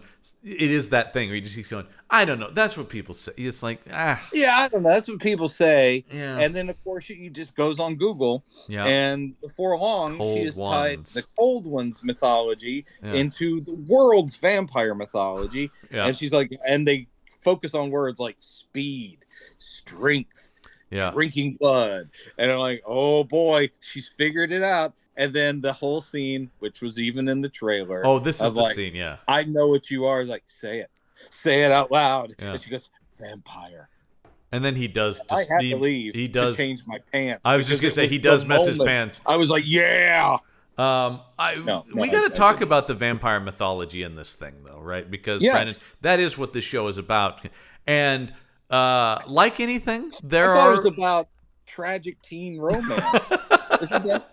We're charting the cinematic legacy of these monsters, though, and I gotta say, there's so many things in this. This is really like, I want to use vampires, but not really from this writer a little bit. I mean, like everything, right? Picks and chooses from the mythology, but this thing maybe is the lightest touch of vampire mythology I've seen in any of the movies we've watched. They essentially posit that there are good and bad vampires, just like there are people. And that's fine. We've seen that before, of course. The trick to being a vampire is when you are turned, and a lot of people, I mean, turning is a big deal in this universe. Mm-hmm. It's something that you don't enter into lightly, and the reason is most vampires can't have no self-control when they're feeding, because you have to stop before you kill that person and drain them for them to turn. And what you're doing is injecting them with some sort of vampire venom, which apparently is horribly painful. Yep. But then, oh my God, I'm a mortal vampire. Mm-hmm. You will have to drink blood. Doesn't have to be human. So the good Cullens, they're vegetarians. Isn't that cute? By the way, this whole movie with the vegetarian overdrive, everything in it, so where cute. Bella goes to the diner and she's like, and he's like, "Here's your garden burger, honey." I'm like, Jesus Christ. By the way, at that diner was the cameo from author Stephanie Meyer. You think I didn't in my apartment go, "Oh, Stephanie Meyer." Stephanie Meyer. Once again, though, Stephanie Meyer, who is a black-haired, pale-skinned. I mean, like, you talk about wish fulfillment. Like, she's writing, "I'm totally Bella." Bella is a Mary Sue. Ooh, well, I mean, in terms of being a self-insert, I'm not sure she fits into the narrative structure of a Mary Sue. Oh, come on. This is who she wants to be. This is who she wants to be, yes. But in terms of the self-insert, listen. Self-insert is, a self-insert is not necessarily a quote-unquote Mary Sue, and not all Mary Sues are self-inserts. It's a squares and rectangles kind of thing. All right, let's not have this fight in front of the kids. So the whole thing is, so there's the venom, that's the whole thing. You turn somebody, they're immortal. They're basically, the reason the vegetarians are so noble is that if they get even that whiff of human blood, it's like, man, I gotta have it. And it's all about self-control. And this thing is a big Mormon sex metaphor about self-control. What? It is about, I know you've got a raging boner, and I'm hot for you too, but we're not gonna do anything. That's the whole thing. It's like, I know you got that blood in you. That's going to be some sweet stuff, but I'm not drinking any. Not going to drink any. So that's the choice being made. They choose to drain animals because they're nice, but there's some bad ones out there that drain people. And the other thing about this is they don't sleep in coffins. They will not go up in flame in the sunlight. Brendan, they don't sleep at all. That's their take here. And the other thing is that the whole sunlight thing, that's what people have never understood, is that they avoid the sun only because it gives them away. If they walk out in broad daylight, they sparkle. Because they're so good at hiding it otherwise, these vampires we see in this And movie. I gotta say, so that's taken a lot of, I mean, even the Pacific Northwest, like cloud cover does go away and there are patches of sun. Even they make this excuse of whenever there's a sunny day, the Cullens go on picnics and shit. And you're like, right. They take them out of school. And it's another thing where it's like, everyone knows that, which means that's drawing attention to them. And that's weird. That's forcing them to ask questions now. Stray rays of sunlight break through cloud cover all the time. Yeah. Even in winter. So they're never going, unless they go to like the 30 days of night, go to Alaska. Which is where they just came from. Yeah, but there's just no way that they would be able to get away with it, because there would be stray moments where someone crossing the street would go like, holy shit, that guy's sparkling like a diamond. And the fact that Alice and Jasper both go to Arizona with Bella, and it's just not, there's not really anything that's brought up about that. Nope. Which one is it? They stayed in during the day, also not only at night. There's the newbie member. Is that Jasper? Who's the newbie member? Who's still still getting a handle on him. He's still getting a handle on the bloodlust because he acts a little weird when Bella comes and they're like, "Hey, cool it, buddy." That's who they originally wanted to cast as Edward, by the way. That guy? Jackson Rathbone. Oh, he's not great. Is he related to Basil? Probably not. Let me take a look here. All right, you find out on IMDb. Yeah. But anyway, that's the take on the vampires, and it's goofy as fuck. And some of them have extra powers. Some of them have extra powers. Brendan. He's a distant relative of one Basil. Okay, it does make sense. It's probably not a super common name. Yeah.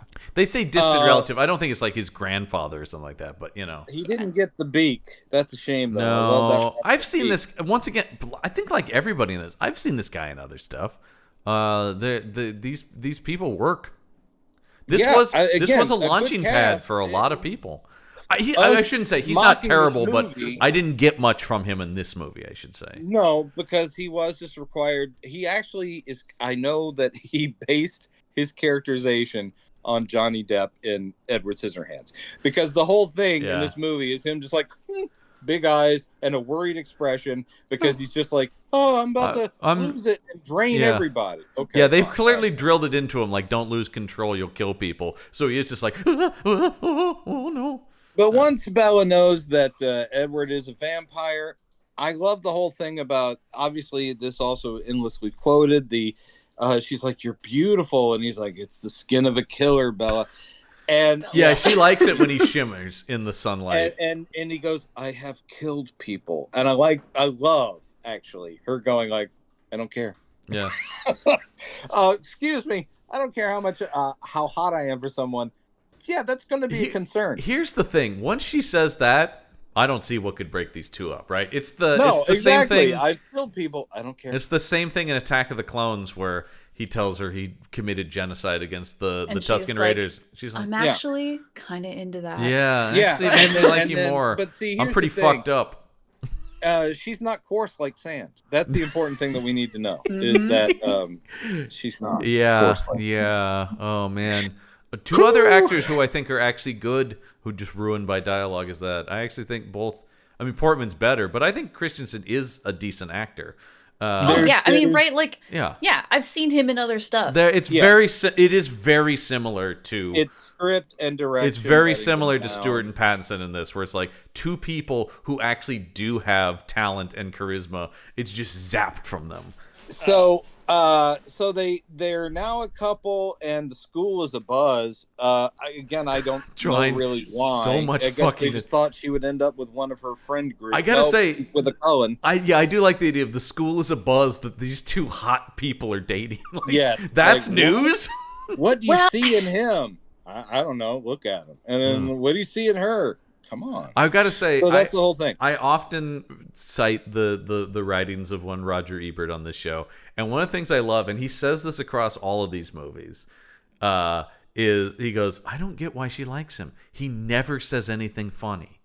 And it just, in Ebert's mind, he goes, that would be Isn't that like a huge part of why he would be attracted? He never is like witty or charming in any way. Because he's a different archetype, Roger. The archetype here, and I think what worked for a lot of... I'm sorry. This is going to be a gross generalization of teenage girls. Is the fact that he is brilliant. He loves her beyond all measure. He finds her to be transcendent. He's poetic and broody. He plays piano. He sure does. He is like I said, he's the bestest bad boy. And because he's never going to hurt her. He's dangerous, but not to her. That's a big turn on. He's dangerous, but not in protection of her.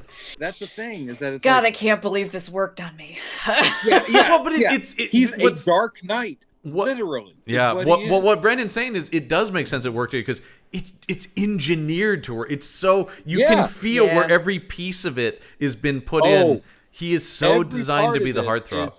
I don't question, and I've never read the books. I don't know how she is as a writer, and I don't think she's E.L. James. Oh yeah. But I don't think she's well thought of or maligned either. But I think Stephenie Meyer herself. I don't know. It's calculated. I'm doing a teenage love story, only I've injected this dark supernatural thing, and she couldn't have built it better in a lab. I'm not surprised it took off. It's like, of course, it is Beauty and the Beast. It is. Unfortunately for us, Brendan, we'll also get to see the imitators of this, right? This is going to set off a whole thing. Well, we've already been through some of that nonsense, but luckily we're not doing TV, so we don't have to watch Vampire Diaries. No. Well, that's really where you see it take off, right? There's so many, and then Elliott, come on, I see you smile. Have you watched? Did you? Oh well, so I by the time Vampire Diaries came out, like I was so like, so over like this like well Twilight's stupid and it's not even well written and abusive. Really well, I mean, okay. It is pretty like the stalker relationship and like they're just toxic to each other. I mean, we should talk when he just like actually is bad. But so like shows up in a room. I was very and shit? like almost very pick me about it. Like, oh, I don't like Twilight. So by the time Vampire Diaries came out, I was just like, I'm not watching this CW shit. But I mean, it went on for 14,000 years. It's still going on, isn't it? Somewhere? No, it's over. I don't know. There might be a spinoff or something. I don't know. Because there were some stuff and attached to it. And I think, and I mean, like, listen, I have love for Teen Wolf, having watched it kind of like after it had started. I believe when it kind of started getting good. Michael J. Fox is amazing in it. But that was like another thing that sort of Brendan spawned out of this. It's down the line, but they made a movie of that Elliott demands to come on. Jeff Davis can let me down one more time. If we didn't watch the show, can we watch that? I mean, in other words, will we get anything out of it? I don't know. We can have a preview episode where I tell you all about it. Elliott explains 6 seasons. I've already started the PowerPoint. There you go. Is there a scene where they van surf in it? Because that's important. No, I do think that Scott rides on top of Styles' Jeep at some point, but there's no van. All right. Okay. So now they're together, and this is where that date scene comes in. Where he meets her, because he there's a date scene and then there's a scene where he introduces the family, because the date scene was also very funny, where he takes her to a restaurant and she orders and he's like, I'll have nothing, I'm on a special diet. I'm like, a special diet of nothing?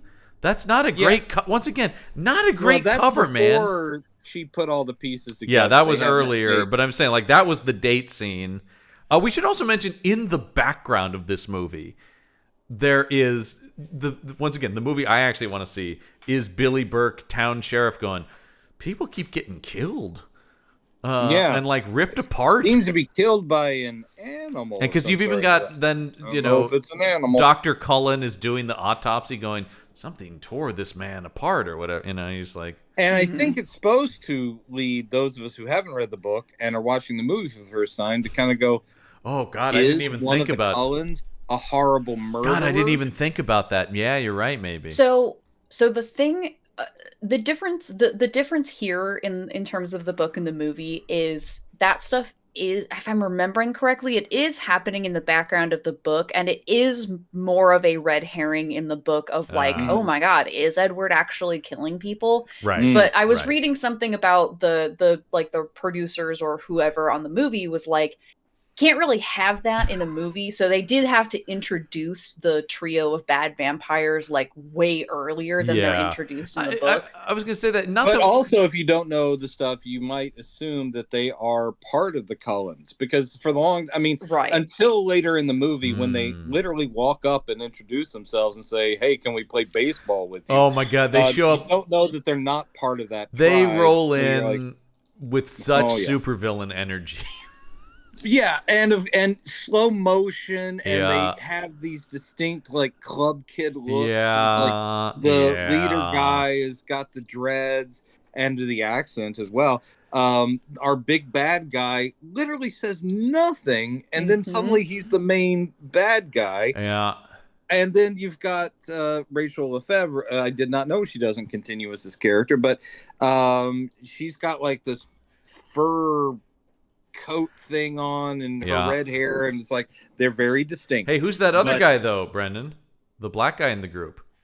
No, that's who I was talking about. The dreads. That guy. I don't know. Who is he? That guy's going to be playing Mr. Terrific for James Gunn in the new DCU. That's him. That's him. He also played Darwin in X-Men First Class. Yep. That I remember. He is totally wasted in this. I'm very excited. He's playing Mr. Terrific because I think he's a great choice for that. He just gets. He is wasted in all of these like big budget. Yeah, like that's why supernatural superhero movies. Like black T drawn on his face. I'm saying that, but I'm saying that he's finally going to be like a superhero, like hopefully like a real deal. And by the way, he fights for fair play. He does fight for fair play. That's Mr. True. Yeah, right. But I'm saying like, it is interesting. They make a big deal that he's like the bad guy, and then it becomes all about the other guy. What I did kind of like that as a story twist, where he and Dr. Cullen are like now buddies, and he's like going, I'm so sorry about those two. Listen, they got out of hand, man. The blonde guy. Listen, I'm sick of their shit. I'm sick of their shit. He is the best tracker, and once he smelled Bella, that was it. And I did have to wonder, literally these three vampires, and they do say, we're just passing through. This is what we do. We just wander around, and sorry about the killing of some peripheral people in town. Sorry about that, but we're just moving through. You're like, okay, fine. But why would blonde guy who becomes our big bad literally put his own existence in jeopardy just because he got a whiff of this one human woman who Edward is attracted to? It's like, if you've lived for centuries, you could probably go, wow, she's fascinating. I sure would like to drain her. Doesn't matter. I'll move on to a different town, drain somebody else. So the whole idea that it just becomes like, no, I don't even know Edward Cullen, but now I want to fuck up his life and drain his girlfriend. It does seem like there should have been a specific rivalry between those two. That's the thing. Yeah, maybe they knew each other in the past or something. I have no idea. That's the thing. This movie isn't. We've seen true shit. This is not that like some of the stuff we've done, but it does suffer from a lot of the problems of these bad movies where you're just going like, you aren't doing the work. You aren't building the foundations of any of this stuff. You just want everything to happen. It makes more room for scenes of awkwardly shot effects of fast running and leaping through trees with a girlfriend has that wrapped ever looked around. Good? Does super speed ever done well? I will point to some of the recent films of the DCU. The Flash has looked very cool.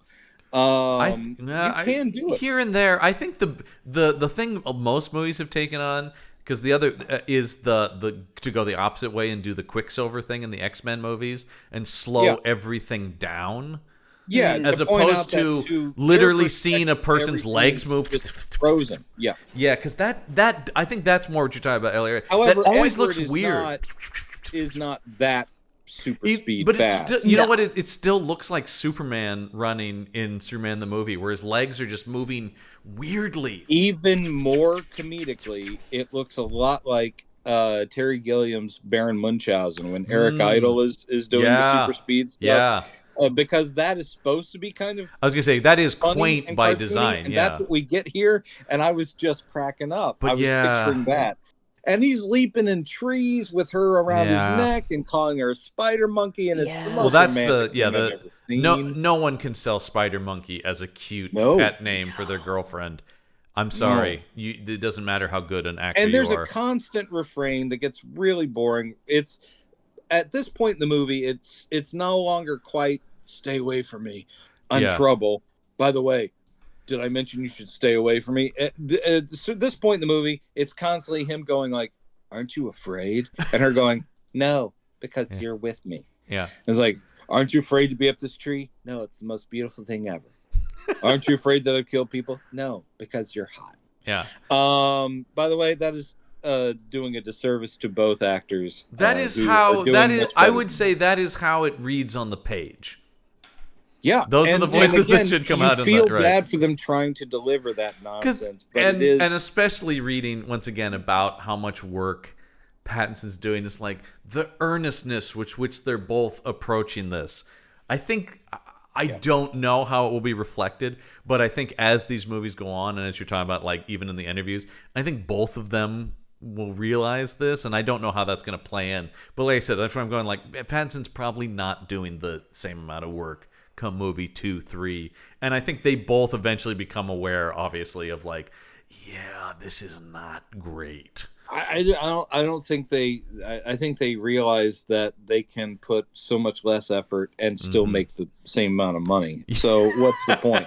But yeah, they're together, and now I guess is when she's being welcomed into the Cullen family with the dinner, which goes awry because she goes, "Actually, I already ate because I know you guys, drink blood and stuff. I didn't think you'd make me a dinner. Oops." And blonde chick is like, "Fuck this chick." And Alice is like, "I think she's nice." And then the whole thing about I don't sleep. I stay up all night reading and listening to music. And that, after 120 years, this guy's got to be brilliant. And he is. He plays the piano like a dream. She gets to show off her intelligence going, "I like Debussy. I think Claire de Lune is pretty awesome." I think she actually says I do love that. She's like Claire, because he's like, I think the vibe is that she plays whatever he's been listening to, and he's like, "I listen to Debussy," and she's like, and he's like, "I'm embarrassed that I listen to Debussy for some reason." Yeah. And then she gets to show off she knows what it is, which he's like, "Damn, girl, you have some culture." And then it is the tree dancing and all that nonsense. And then I think it's like, this is when we finally, I believe, get to the baseball scene, which is a Cullen family outing. Yeah. And after dinner, we're all going to go out and play baseball, but only because there's a thunderstorm. Yes. That's key. I was like, what the fuck is that? And then finally, when a ball is hit, it, of course, makes a very loud noise simply because they are super strong, and it makes the ball go 2 miles. And then she goes, "Now I understand why you can only play when there's a thunderstorm." To which I would have said, "You can play whenever." There's no one that, like, 2 miles away, someone would go, "What is that, fireworks?" No one would give because they're out in the woods. They're not around. They're not doing this like in a suburban neighborhood or something like that. They're out in the middle of nowhere. But it is more awesome. But didn't you love the joke where she goes, the guy hits the ball 2 miles or whatever, and she goes, "Well, that's got to be a home run." "Oh, no, because the fast speed person can go and run and catch it." Very fast. Edward is crazy fast. Gets out there, catches that ball, throws it another 2 miles back. Well, and it's just, and also, like, this would, "Bella, we're humoring you by letting you be the umpire. You make the call." Well, because I was just thinking about how boring this would be to watch. I mean, just because it's just like a ball disappears to where you can't see it, then a guy runs after it, then beat, he comes back with it. Like, it would be awful. Well, that's like baseball, but in this case, I was gonna say baseball is pretty boring to watch. It's America's pastime. The same beat, only this would be people kind of blurring because they're running so fast, and then you're like, "What just happened? How could she even be the umpire?" Yeah. Because it'd be like, I don't know. I'm not exactly sure. That went so fast. I'm not, where was the ball? Also, I mean, I love the idea of like a friendly family game needing an umpire, number one, where it's like, "You're out of here." And I wanted to see it like a testy moment. Rosalie is like, she doesn't know anything. Rosalie, I felt bad for. I mean, I don't really know that actress, Nikki but Reed. I just kept going.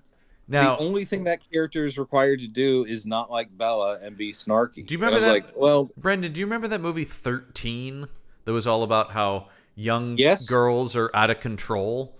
So wait, no, that's not the one I was thinking of. Remember that one? It's Evan Rachel Wood. The one that had Holly Hunter in it? That's it. Yeah, she's the mother in it. But this girl wrote that movie based on her own teenage experiences, co-starred with Evan Rachel Wood, and that was Catherine Hardwicke's first film. So carrying her from that is why she's in this. Well, but that is one of those movies. That's a pretty amazing story, but she's given nothing here to do other than being the bitchy one. Alex, the sweet one. That's very true. And there's a couple of guys. Literally, there's not much delineation. Well, the whole aside from Edward and Alice, really, because Alice has the seeing the future and power. Every time she has a vision, the rest are just the rest. Going, they can change. Yeah, it's not necessarily the future. It's a possible because obviously future. Alice immediately goes, "Oh, you're going to be one of us." Yeah, or not. And Edward's like, "No, you're not. No, we're together, but I'm going to watch you age and die." And so this is that's basically the point. And this is where after we already talked about, they do the confrontation. They all go into their fight poses, which I love when the bad vampires. The 3 outsiders show up and they're like, "Are you the ones who've been killing the?" Yeah, that was us. It reminded me a lot of the werewolf confrontation in What We Do in the Shadows, which is like, it's gonna be, hold on, some shit's about to go down. Yeah, that's great. Yeah, they're werewolves, not swearwolves. The Cullen like morality, they're like moral high ground. It becomes so like thinking about it for even 4 seconds kind of makes the whole thing fall apart because like. Yeah, these 3 people come up and they're like, "Yeah, we've just been killing people, but don't worry, they're not gonna find you guys. We're leading them east. It's totally cool." And and Carlisle is like, "Thumbs up." Because I know sounds good to me. We outnumber you, fucking 2 to 1. But that they keep going to high schools. I mean, you think about this, and you think about the core story, which is 100-plus-year-old guy. Yeah. With a 17-year-old girl. There's plenty of this that you just all you have to do is like think for a couple seconds and go, this doesn't work. This is gross. Because it's not the same thing as like Buffy where there is an aspect of that, but also she too is part of a supernatural prophecy, and we're all sort of playing in the same pool of this thing. She would be attached with vampires no matter what. You know, and so it's a it doesn't work. It just doesn't have. And there's also more of a look like an attempt at like looking at morale, like kind of gray morality around all of it. I mean, especially with Angel and Spike, like 100%. Yeah. But in this, we get a vampire boyfriend who really deeply cares about Bella, and he shows that by. We find out for at least 2 months he has been sneaking into her bedroom to watch her sleep. Well, also, so real to creepy. me that equals love, and I tried to tell my ex that was what I was doing. Yeah, and I didn't. It didn't go over well. I was like, "Did you never see Twilight? This is what I'm doing. Yeah, I'm showing you that I love you by creeping into your house." Real scary to think about how old you would have been when this came out, and you were pulling that to reference Twilight. Well, again, this was an adult man arguing. I'm being like, that's right. I am now 148 years old.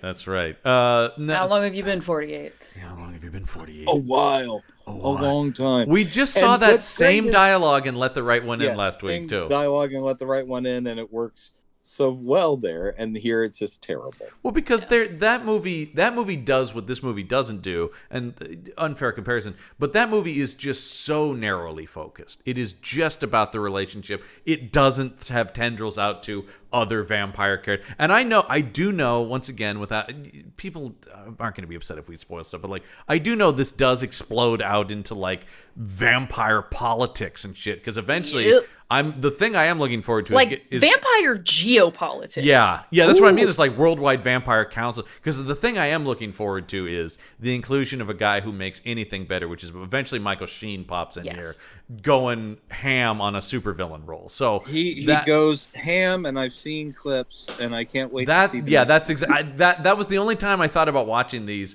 was when the trailer started to come out for the ones with him, and I'm like, okay, this great actor is clearly having fun here. Much like we talked about him in the Underworld movies too, where that dude just seems to be happy to be. He sinks in everything to those roles. He goes in to all of that stuff. God bless him. He's not here yet, though. He's not here yet. No. Instead we have this guy, Cam. What's his name? Cam Gigadent.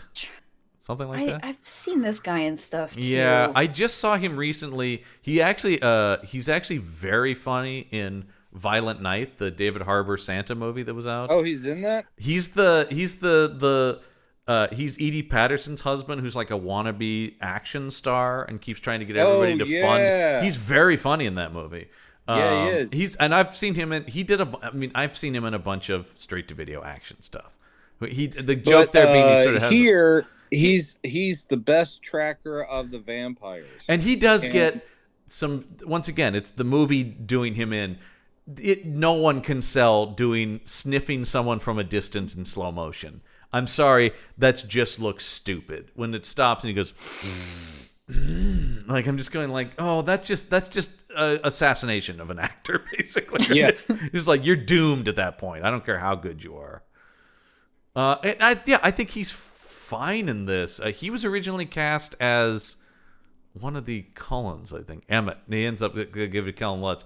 And then apparently the director went, actually, you'd be better as the bad guy. Which is like, cool, it's a bigger part in this, but no further work. Yeah. Unfortunately. I mean, once again, yeah. What? I was like, what have I seen this guy in? And like, I do vaguely remember him from the Magnificent Seven remake. But he was the love interest in Burlesque. That's what I'm recognizing. Oh, good Lord. I'm never... You're on your own. That's a pretty good movie. Burlesque is a pretty good movie. I gotta say, that's not the word I heard about. It's fun. Okay. I'll just say, like, it's a fun time. It's one of the few. Cher's in it. What do you want? All right, Cher, obviously, but I'm just saying, like, not many Elliott, Christina Aguilera vehicles. Do you believe in life after love? I do. Okay. Right. We'll see him again, Brendan, when we do Priest in a couple months. Oh, geez. I saw Priest in the theater. Him and Paul Bettany will be fighting vampires in that. So don't worry. Yeah, he's around. Anyway, That's good for him. He's a character actor. He's a martial arts guy, too, so I say he does a lot of action stuff. He's fine here. But, yeah, the whole end of this movie, though, is it's almost like the movie is just like, oh, shit, we need a third act. I don't know. Can we threaten them? Because throughout the whole movie, we occasionally get these phone calls to her mother, who is Sarah Clark, who probably certainly has the easiest gig. Most of the movie, she's just on a phone, pretty much by herself, with her some level of professional baseball player, minor league baseball player. He's gonna make it, you guys. Though they're gonna call him up any day now, and they're in Jacksonville for him to do, his baseball playing. So that's the basic thing is Bella went to stay with her dad only while things get settled with mom and the stepdad. Yeah. And the idea is that when they get settled, are you guys there? Yeah. Oh, weird. My side is saying unstable internet connection for both of you guys. Oh, well, That's I don't know. Very strange. Anyway, regardless, so she's just checking in with her. It's like, once we get settled and have our own place down here in Jacksonville where he's training, then you're going to come back and live with us. Mm-hmm. And mom is the relationship is shown to be pretty great. Bella and mom, even though she's not a huge fan of the stepdad, is not a problem. Yeah. And mom is the one she can really confide in and talk about boys with, not her sheriff. Oh, dad. Yeah, because we do get one of those phone calls where she's like, because the first phone call to her is like, I hate it here, I want to leave. Then she's like, actually, I really like it here. And her mom's like, what is it? Because of a boy? Ooh, tell me everything. It is. Guess what it is? Tell me everything.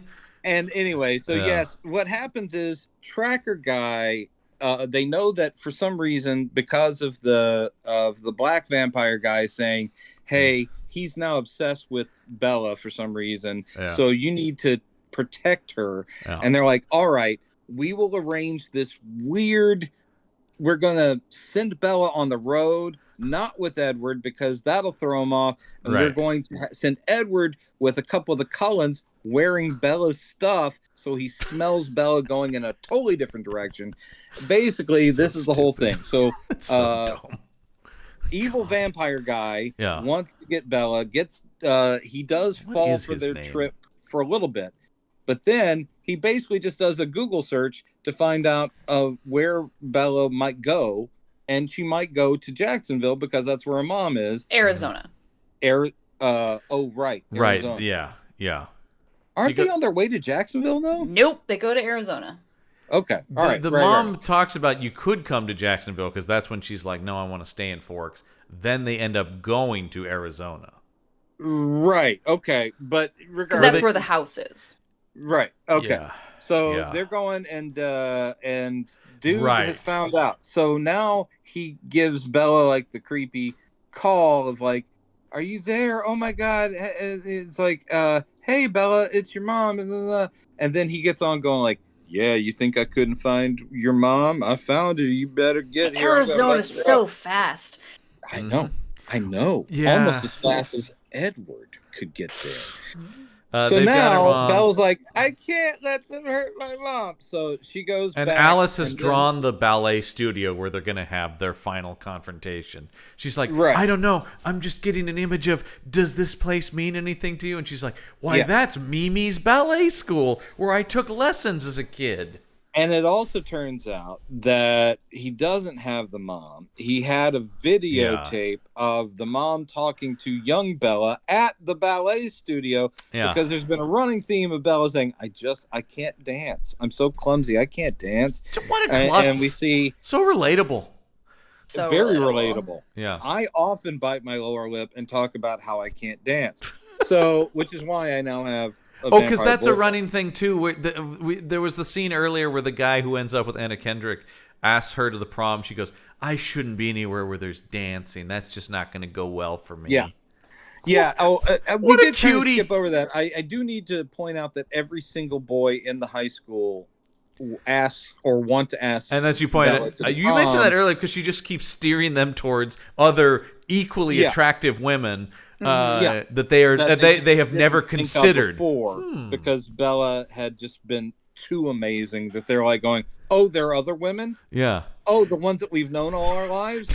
Yeah, that sounds good. Anyway. No, it's insane when she goes, you should ask out Anna Kendrick, and the guy's just like, I guess that is an option. I never considered. Just like, what is wrong with these people? A lot of things. But anyway, so she's hormones mostly. Yeah. Yeah. I guess, so now, that was all a ruse, and now he's got her where he wants her, and it's so ill-defined. He just wants to drain her because she's Edward's. But as they talk about, they never really build up an actual rivalry with Edward in any now way. It becomes basically, he's I'm going to kill you. Yeah, he's just a dick. Yeah, but he's doing a lot of work. He's a very motivated dick, which is unusual. Edward shows up, and the vampire fight of the century begins. I guess.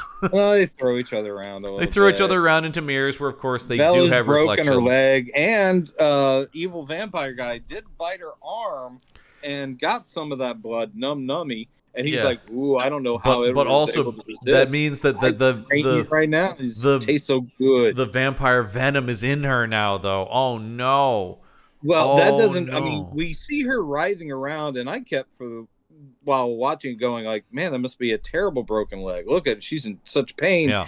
And it's not till after the battle's over where the other Cullens show up also. Yeah. And Edward is about to kill the dude, and it's them going, no, man, let us take care of it, okay? Carlisle's like, no, Edward, you're not a killer. Remember, Jasper loves killing people. Let him do it. It's essentially Jasper like really you don't want to let him down. Yeah. You really want to kill that guy. And then they literally Jasper loves to murder. And I do know this. Like them go like, you tear up wood and you start a fire. Like, what the fuck? It is so unintentionally funny, the like bonfire that's going on in the background while Carlisle's like, I also don't understand why Carlisle, the one with the most self-control, like the one who has been talked about the whole movie of having the most self-control, isn't the one to be like my clan. That's right, because he can actually stop without draining people. And but no, it has to be Edward to take out the poison. To do that with. It's narratively important. Did you think when he told them to tear up wooding from the floor, they were going to stake this guy? Because that's what I thought. Yeah. I thought that would make because sense. I didn't remember how this fight ended, but I definitely thought that the killing blow was going to be James like landing on one of the boards. There you go. Up. Yeah, absolutely. That would make sense. No, it turns out that they were just going to kind of tear him apart, throw him on the wood, and set it on fire. But they have to, because it's a PG-13. This is the thing that makes no sense. Is you could do a PG-13 staking or impaling or something. Mm-hmm. Instead, they have to do a lot of implied off-camera stuff because they have chosen to kill him in an extremely gory fashion that they can't show, which is weird. That's a weird choice from a visual storytelling standpoint. Because they knew that, but it is in the background because what's important is Bella writhing in pain. Well, it really does show how little they care about the vampire stuff, right? Yeah. So Colin's like, it's your choice, man. Basically says like you're gonna have to turn her or drain the poison out or drain the venom out, and it's your choice which one you do, but she's gonna die unless you do one of those. And so he's like, all right, and he gets down there and he's going for it, and it's like, oh geez, this tastes so good. He's like, you got to spit the poison out. It's pretty good that Dr. Colton is literally right there going like, no, yeah. No. And he's like, okay. But damn, that tastes good. Spits it out, and that she hasn't been turned. We know that comes later. I know. I did think that it's so funny she isn't turned, only to be turned later in the eventually movies. Turned. Yeah. What's the point? But again, that's after marriage. Yeah, it's a sex metaphor, John. Come on. Oh, right. I keep forgetting how fucking Mormon this shit is. Pretty heavy petting is what this is, which is draining some blood and spitting the Mormon's venom cool out. with that. And now she still passes out, wakes up in the hospital, and there's Mom. Mom's like, "Oh, thank God you're okay." And I like the fact that because this is the first time she wakes up, the story that gets iterated about what happened. Yeah, I like that Bella just kind of rolls with it, like, "Oh, is that what they told my her?" other favorite thing? Yeah, that sounds like me. I'm such a klutz. She just goes for the made-up Cullen story. My other favorite down the stairs. My other favorite thing in the scene: Edward pretending to sleep so that he seems like a human. Yeah. And he's gonna hear everything that's happening. Yeah, so and Mom, weird. Boyfriend, and he's never left your side. He's been here the whole time. Poor guy, he's just tuckered out. Look at him sleeping over there, and in his head, he's probably listening to some Debussy. Anyway, so he's just waiting. I wish he had been doing the like curly. Me. That would be great. Yeah. I learned that from watching The Three Stooges. Yeah. Which is something I also do in my immortal time. So anyway, Stooges. So she tells Mom, because Mom's like, we're going to get you set up. We got the place, and you're going to love Jacksonville. And she goes, no, I want to go back to Forks. She did have to lie to her dad when she left because, I mean, she literally just leaves town. And the dad, I do like the fact that a sheriff dad is looking at a 17-year-old woman and his daughter and saying, okay, I guess if you need to go. I'm like, he's not of legal age yet. He's just taking her at her word. I also like whatever scene that's like we need to be doing something. It's like he's cleaning his shotguns. Too. And the whole thing of like, I don't want to be here. It's stupid, and I don't want to end up just watching you do your dumb job. It's boring here. And hurt him deeply. Yeah, what's this like drinking your beer while you watch baseball and eating food at the diner? You boring man. That mom told him when she left us, and you're like, oh God, that's horrible. So anyway, but she does say to the mom, "Look, I love you too, but I'm going back to Forks. I really like it there. The Cullens are there. I may have vampire sex at some point, so that's the reason I want to go." And mom's like, "Okay, well, I'll go get your dad." She and dad have patched things up. Yeah. She's got a cast on. She's still going to prom in a boot. In that medical boot, she's going to go to prom. And is this a joke in the movie's mind? She's like, we don't need to do this because one thing, we've already basically betrothed. We're betrothed to each other forever. You're mine forever, Bella. Prom's an important rite of passage. And I love the fact, it's like, prom's an important rite of passage. We need to be here. Let's get our picture taken. We go in. And then I love it. He goes, you want to get out of here? Wait. The important rite of passage is walk into the room, wave at Anna Kendrick, and then go out to a gazebo to dance. And I love the fact that before they have a big, serious, romantic talk in the gazebo, the other people that were dancing on the gazebo, as if responding to a silent cue, get the hell out. They're the only guess our gazebo time is done. We signed up for the last. The song is still going. The song hasn't finished. Nope. But they're like, oh no, Edward and Bella really. I'm assuming they're doing prom queen and prom king stuff in there. Oh, maybe so. I was waiting because I couldn't remember, but I was waiting for Bella and Edward to be named the prom royalty. But guess that didn't happen. Yeah. No, not yet. Even though everyone in town is just smitten with her and don't quite understand what she's doing with him. Yeah, come on, man. Bad boy. I guess. Anyway, they have a romantic talk about how they'll be together forever and so forth. This is where she asks him to turn her, though. And he ends up just kissing her on the neck and saying, I wish for you to have a long life. Yeah, it's so beautiful. But I will say, Brendan, and I know I have a reputation on this show for being more on board with being a vampire. Than you. I've more taken the approach of if everyone else I know is a vampire, why would I fight it? But in this case specifically, I don't think it seems that bad when he's like, I want to keep you away from this curse. But it's like, especially if she got taken in by the Cullens and stuff, I don't know. It doesn't seem like it's, beyond the classic. They're nice people. Beyond the classic immortal. And they've chosen not to harm or hurt anyone. And they're definitely not a cult. They're definitely not a cult. But the thing about it is, even though they're always together, they come out of the same vehicles, they walk into school in a clump. He needs a partner. He needs a vampire partner. Don't you want to go to the same biology class for eternity? But that's the thing that gets me in this is where it's this whole thing because that's a classic vampire thing of I'm a vampire, loves a human, and I couldn't put this curse on you. And I'm going, it doesn't seem that bad in this. I don't know, and I guess especially because I know she does. Famously, always wanted to sparkle in the sunlight.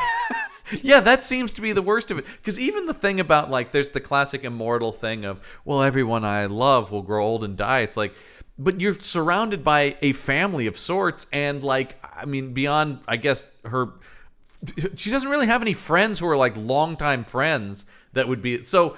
I'm sorry. I'm not seeing the downside here, Edward. Just fucking bite her already. I love the fact that she leaves Arizona, comes to Washington, and never once mentions the friends she left behind. No. In other words, when she comes to Washington, yes, she's meeting new people in school, but there are also all these people in town that remember her as a kid, right? Including Jacob, is a childhood friend. And I'm going, there was no adjustment other than the difference in weather. You never see her go but Michelle, my best friend back in Arizona. No, was she just shunned in Arizona and everyone in Washington loves Bella? It seems like she doesn't really have a whole lot of a support system and bit isolated and has estrangement with her family. Man, it'd be really hard to take advantage of that. I know. I just can't see why anyone would be. Though, how about the cute thing of because she's such a klutz and she's like, I don't dance, and then he puts her up on his feet going, and he's like, look, you're dancing. Boy, talk about romantic. Teenage girl I've never seen that in film before. And of course, also I like the part where she goes, I can't dance, and he goes, you will dance. You will. You will dance. What if I made what I like the line earlier when he's spinning her to Claire de Lune, and she's like, "I don't dance." And he's like, "What if I made you?" What? It's like, what, Edward? One, what does that mean? Yeah. And two, why are you like this? That's the hottest thing in the movie, Elliot. Again, I don't know what you're talking about. All I kept thinking watching this, made you dance. Every single thing he said and did, I just kept going, red flag. This guy is, and then talk about now you're going to do the hustle. Yeah. Okay. Now you're going to do the Running Man. I will make you do the Dougie. I swear to God. No. And then of course, because she's now with Edward, she needs a new stalker. Jacob has showed up at a prom of a school he doesn't go to, just so he and Edward can have a stare down out of nowhere. It's one thing. Oh, I was like, why does he go to the prom? But it's to tell her that his dad said that they should break, that she should break up with that. Edward. Made me laugh so much. Makes no sense. No, because he shows up and she's like, "What? Are you crashing this prom? I mean, it's good to see you." He's like, "No, I'm just dressed up for a different, normal reason." I was on my way to a formal event of a different kind. It's so weirdly thought of, conceived, and written, where he goes, "My dad paid me $20 to come here and tell you to break up with Edward Cullen," which honestly is creepier than if he had just said, "I think you should break up with him." Yes, that is so much creepier than him coming and going like, "I don't think that guy's necessarily the right guy for you, and I'm your friend. Just take it on my advice. My dad paid me $20. It's like, what a fucking weirdo. Maybe just as a friend, you'd want to show up and say, "Hey, I'm your pal, and I don't need money to tell you I'm concerned about you." There's this undertone, and by undertone I mean it is so beneath the radar of the movie that it is barely there, of Billy like kind of hinting that he knows what's up. Oh, definitely. Sorta. And so like it's there. It seems to be there to like get a hook in people who have not read the books of like, there's gonna be some more stuff going on with the last 3 scenes of the movie are all sequel setup, right? It's all because he tells her that. Then when Edward comes over, they have a like, "I'm watching you, bro. I leave you alone for 2 minutes and the wolves descend." I almost threw the remote across the room with that one. I couldn't believe how bad that was. What? Yeah. And then they get the stare. They get like, as Jacob walks away, he does like a chin up, kind of puffed out chest, like, "I see you, bro. Yeah. We'll meet you and E sequel time. We're gonna have trouble." Yeah, there's going to be a problem here. In that scene, they put so much on Lautner because he has to sell, which is always a mistake. "I'm onto you. I also love her." Yeah, and he also has to sell, "Eventually, I will marry your offspring." You know what though? I did get that a little. I did get that a little bit in there. Yeah, and I was like, "Oh, the weirdest decision." How did you do it, Taylor? Because it's all there. I mean, when you have an actor of the caliber of a Lautner, I mean, which by the way, okay, I swear I shouldn't have said the thing about I don't want to start celebrity gossip, but it's not even do you know he married someone named Taylor and she took his last name and they're both named Taylor Lautner? That's awesome. Yeah. That is it's actually very funny. That is so weird. Listen, John, they're having a great time on TikTok. I don't know what to tell you. The only reason I know that is because I love that that's what that guy's career's been reduced to. It's no movies. Just they have filters as cool as this. No, the filter's not working now. It's not even doing it. I cannot believe. Hoisted. Yeah. Brendan's had a Brendan's had a filter on for and filters have let me down. Yeah, it's all right. No, but I said I do think it's a sign of where he is in his career that the only headlines I see about him on like movie sites are just like fun TikTok video he posts. You go like, that's about right. That's about right for where he's at. He seems like I'm sure he's a perfectly lovely and fun guy. And he's making crazy money, not doing a damn thing because these movies will never stop sending him checks. Oh, yeah. I'm sure. Yeah, that's great. Anyway, so and then of course, for no reason at all, the red-haired female vampire from the pack is there. Also in like an old-timey kind of prom dress. Like, is she going to the prom? Why did she dress up for prom? Like, why is she here? Yeah, and she's watching them from the window in this building where the prom is, which looks like just like a lodge. And then she just starts walking down the stairs and looks right at camera as if we're sitting there going like, oh shit, things just got serious with Thanos.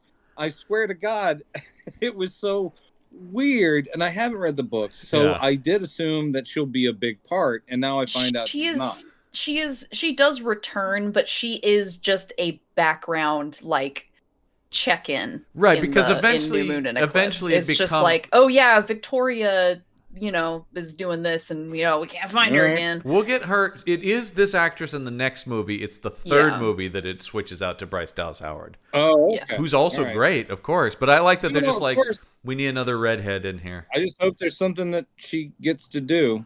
It sounds like no. Kind of, a little bit. bit. Well, that's it. We finished. That's Twilight, and then it ends. Boy. I mean, it's not good. It's no worse than I thought it was going to be, maybe, though. Brendan, what do you think about on that? It's about as bad as I assumed it would be. Everything is relative when we do the podcast, because we watch a lot of genuine shit, which is why when we do something like Let the Right One In, where it's like, oh, God bless you've buoyed us. Yeah, it's also rare. Because we do a lot of genuine shit, but it's rare we watch anything genuinely great, which is why those moments stand out. Yeah. So in this case, what surprised me is that it's not directed well, but it's also not as bad as a lot of stuff we've seen. No, because it's got resources behind it. It's got people. We didn't mention the score, which I actually think is very good. It's by Carter Burwell, who does a lot of the Coen Brothers scores. Yeah, he's the Coen guy. And I actually think in places I thought the score was decent. I wasn't really paying attention. It was only, again, when they would do a needle drop and I go, oh God, now I have to associate that song. And I think we're going to see more of that going forward, because I think soundtrack sales were big on this, so they start cultivating that going forward. Right now, it's like, now we've got to collect songs for the soundtrack. This is a solid, middling movie that isn't as bad as a lot of what we watch. Mm-hmm. As a vampire movie, it is. It's just using it, as we said, the metaphor. You're not getting a lot of. And I also don't want to come across like I am a romantic, and I love a romantic film, and it doesn't have to be a romantic comedy. I'm a sucker for these kinds of things, except for this is so teen-based and so fantasy teen-based, as in, it has no bearing. Really uncomfortable with the idea of anyone you meet when you're a junior in high school being your eternal love forever. Is like, oh, that's not good. I don't know anyone who I know it can feel like that when you're a teenager, which is why it sold so well to teenagers. But anyway. And there's a lot of great movies that do that successfully, of what it feels like versus what it is. But here it's painful. There's despite the fact he's a vampire, so there's obviously inherently fantasy elements. I can't relate to this because that's the thing, is like a great romance. I should be able to, even if I don't know these specific feelings, that underlying massive emotion of love and stuff should come through. And here I'm just going, they're both weird and boring. Like they're just, I get that they're in love, but I don't care. As we've said all the way through, it's also just watching people I know are capable of great stuff being kind of trapped in something, which is not good. No. Not terrible, but not good. But yeah, and it was too long.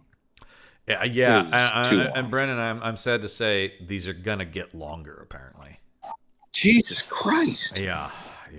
They start eventually building. Elliott, I'm trying hard not to blame you. Yeah. I have never done anything wrong in my life. You bought the books, and I did. I did. I bought all. Yeah. Well, that's why they made the movies. You can blame my mom bought me the books. Okay, I asked for them, but I didn't have any money because I was 12. I think when we get to the third movie, and my sister is coming on for the third movie, she's going to have more explaining to do because she was all in. You were a little bit in, Elliott. My sister was all the books, all the movie. I mean, just 100%. Did she have the Edward and Jacob posters on the inside of her school locker? Yeah, that kind of stuff. Well, never Jacob. Never Jacob. My sister was she was Team Edward vehemently Team Edward and like would get mad at the suggestion of anything else. So we'll talk about that. She does feel vindicated that Pattinson is such a good actor. She always just goes, "See, I wasn't wrong about him. Okay, he is great. Maybe not the character, maybe not the movies, but he is great. He is, and he's. Yeah. I think he's bad in this, but it's not because he's bad. It's just because it's a bad character, and you can't.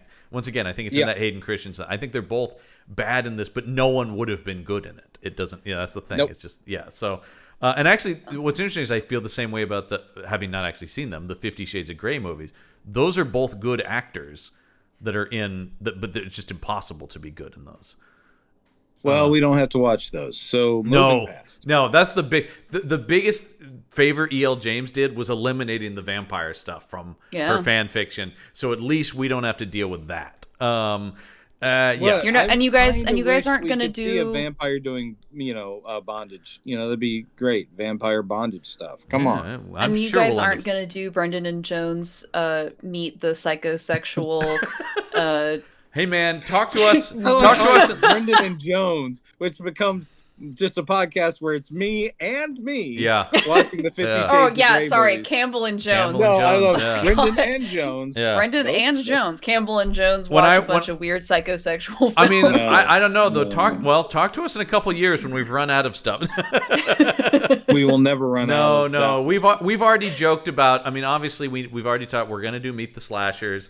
But I've already talked about Campbell and Jones Meet the Devil. I've already talked about Campbell and Jones Meet the Witches. Campbell and Jones Meet the Aliens. So many people to meet. We have a lot of people. There's a lot of people for us to meet. There's a lot of spooky, weird people for us to meet. But speaking of people that we like meeting, hey, Elliott, thank you for showing up. And I look forward to seeing you down the line. Well, Elliott will be coming back. Yeah, because Elliott will be bookending this. Elliott will also do Breaking Dawn Part 2.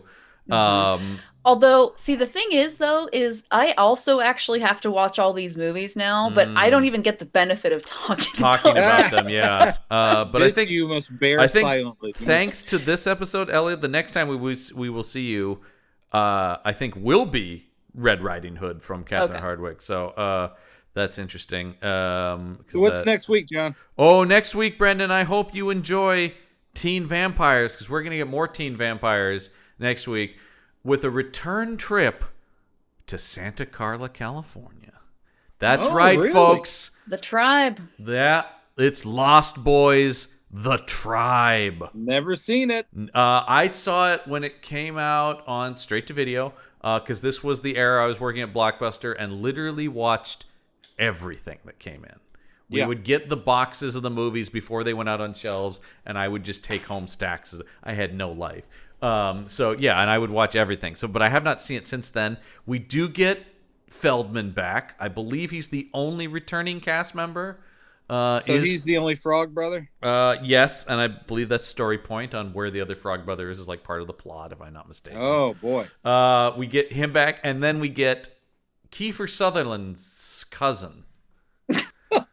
The main vampire in it is Angus Sutherland. The cousin of Kiefer. Oh no, the brother, Donald's younger second wife's kid. Right. Okay. So the half brother of Kiefer Sutherland. We will get in it. I think you were confused because it also stars the cousin of the bare-chested sax player. Yes, he's also in it. Yeah. I still believe. So I remember almost nothing about this movie. Obviously, straight to video, so we're looking at considerably less money involved. All right. Well, that'll be fun. Yeah. So that'll be next week on the show. Lost Boys, The Tribe, and Brendan, don't worry, because we'll also then eventually get to the third part of it to complete the Lost Boys trilogy. Note about Catherine Hardwicke on the Lost Boys thing. Do you know she directed a pilot for a Lost Boys television series after this? No. Yeah, I mean, certainly, obviously, from this movie to that makes sense. I bet you could track it down. Yeah. A lot of pilots end up on YouTube. They do. I'm going to go, I think it was for the CW, so I'm going to go ahead and guess it's very Vampire Diaries-y. I'm sure again, talking about shirtless. Yeah, I'm sure it's going to be more leaning into that stuff. Probably not as cool as the movie. Anyway, that'll be next week on the show because it's going to be a few weeks before we get back to Twilight. We're not doing these in a row by any stretch of the imagination. That's good. Yeah. So we've got a few movies in between. I don't think any of them are going to be particularly great, but who knows? Who knows? Yes. But we're going to wrap things up here. On Campbell and Jones. You seem a little. Are you okay? This movie it was just boring. It's not that it was bad. I was just bored by it, and it's one of those movies where I kept looking, going, "How is there 40 minutes left in this thing?" It's like I did the same thing. God damn it! I would come back from a Bic Tarvey commercial or a commercial for Carvana or whatever it was, and go, "Surely I'm at the halfway point," and then I look at it and go, "God damn it, I'm not." Well, because there's, like I said, the momentum of it, there's no sense there could have been any amount of time left at any point because it doesn't really move very well as a story. All right. Well, Elliott, we will see you from your brain. We'll have you back soon, of course. Yes. And Olivia is doing Twilight New Moon with us. Okay. So that'll be fun. But that is going to do it for this week's episode of Campbell and Jones Meet the Monsters. I'm John Campbell. I'm Brendan Jones. And remember, there are such things as monsters. Yeah, I got nothing. I got nothing. Not in forks. Not in forks.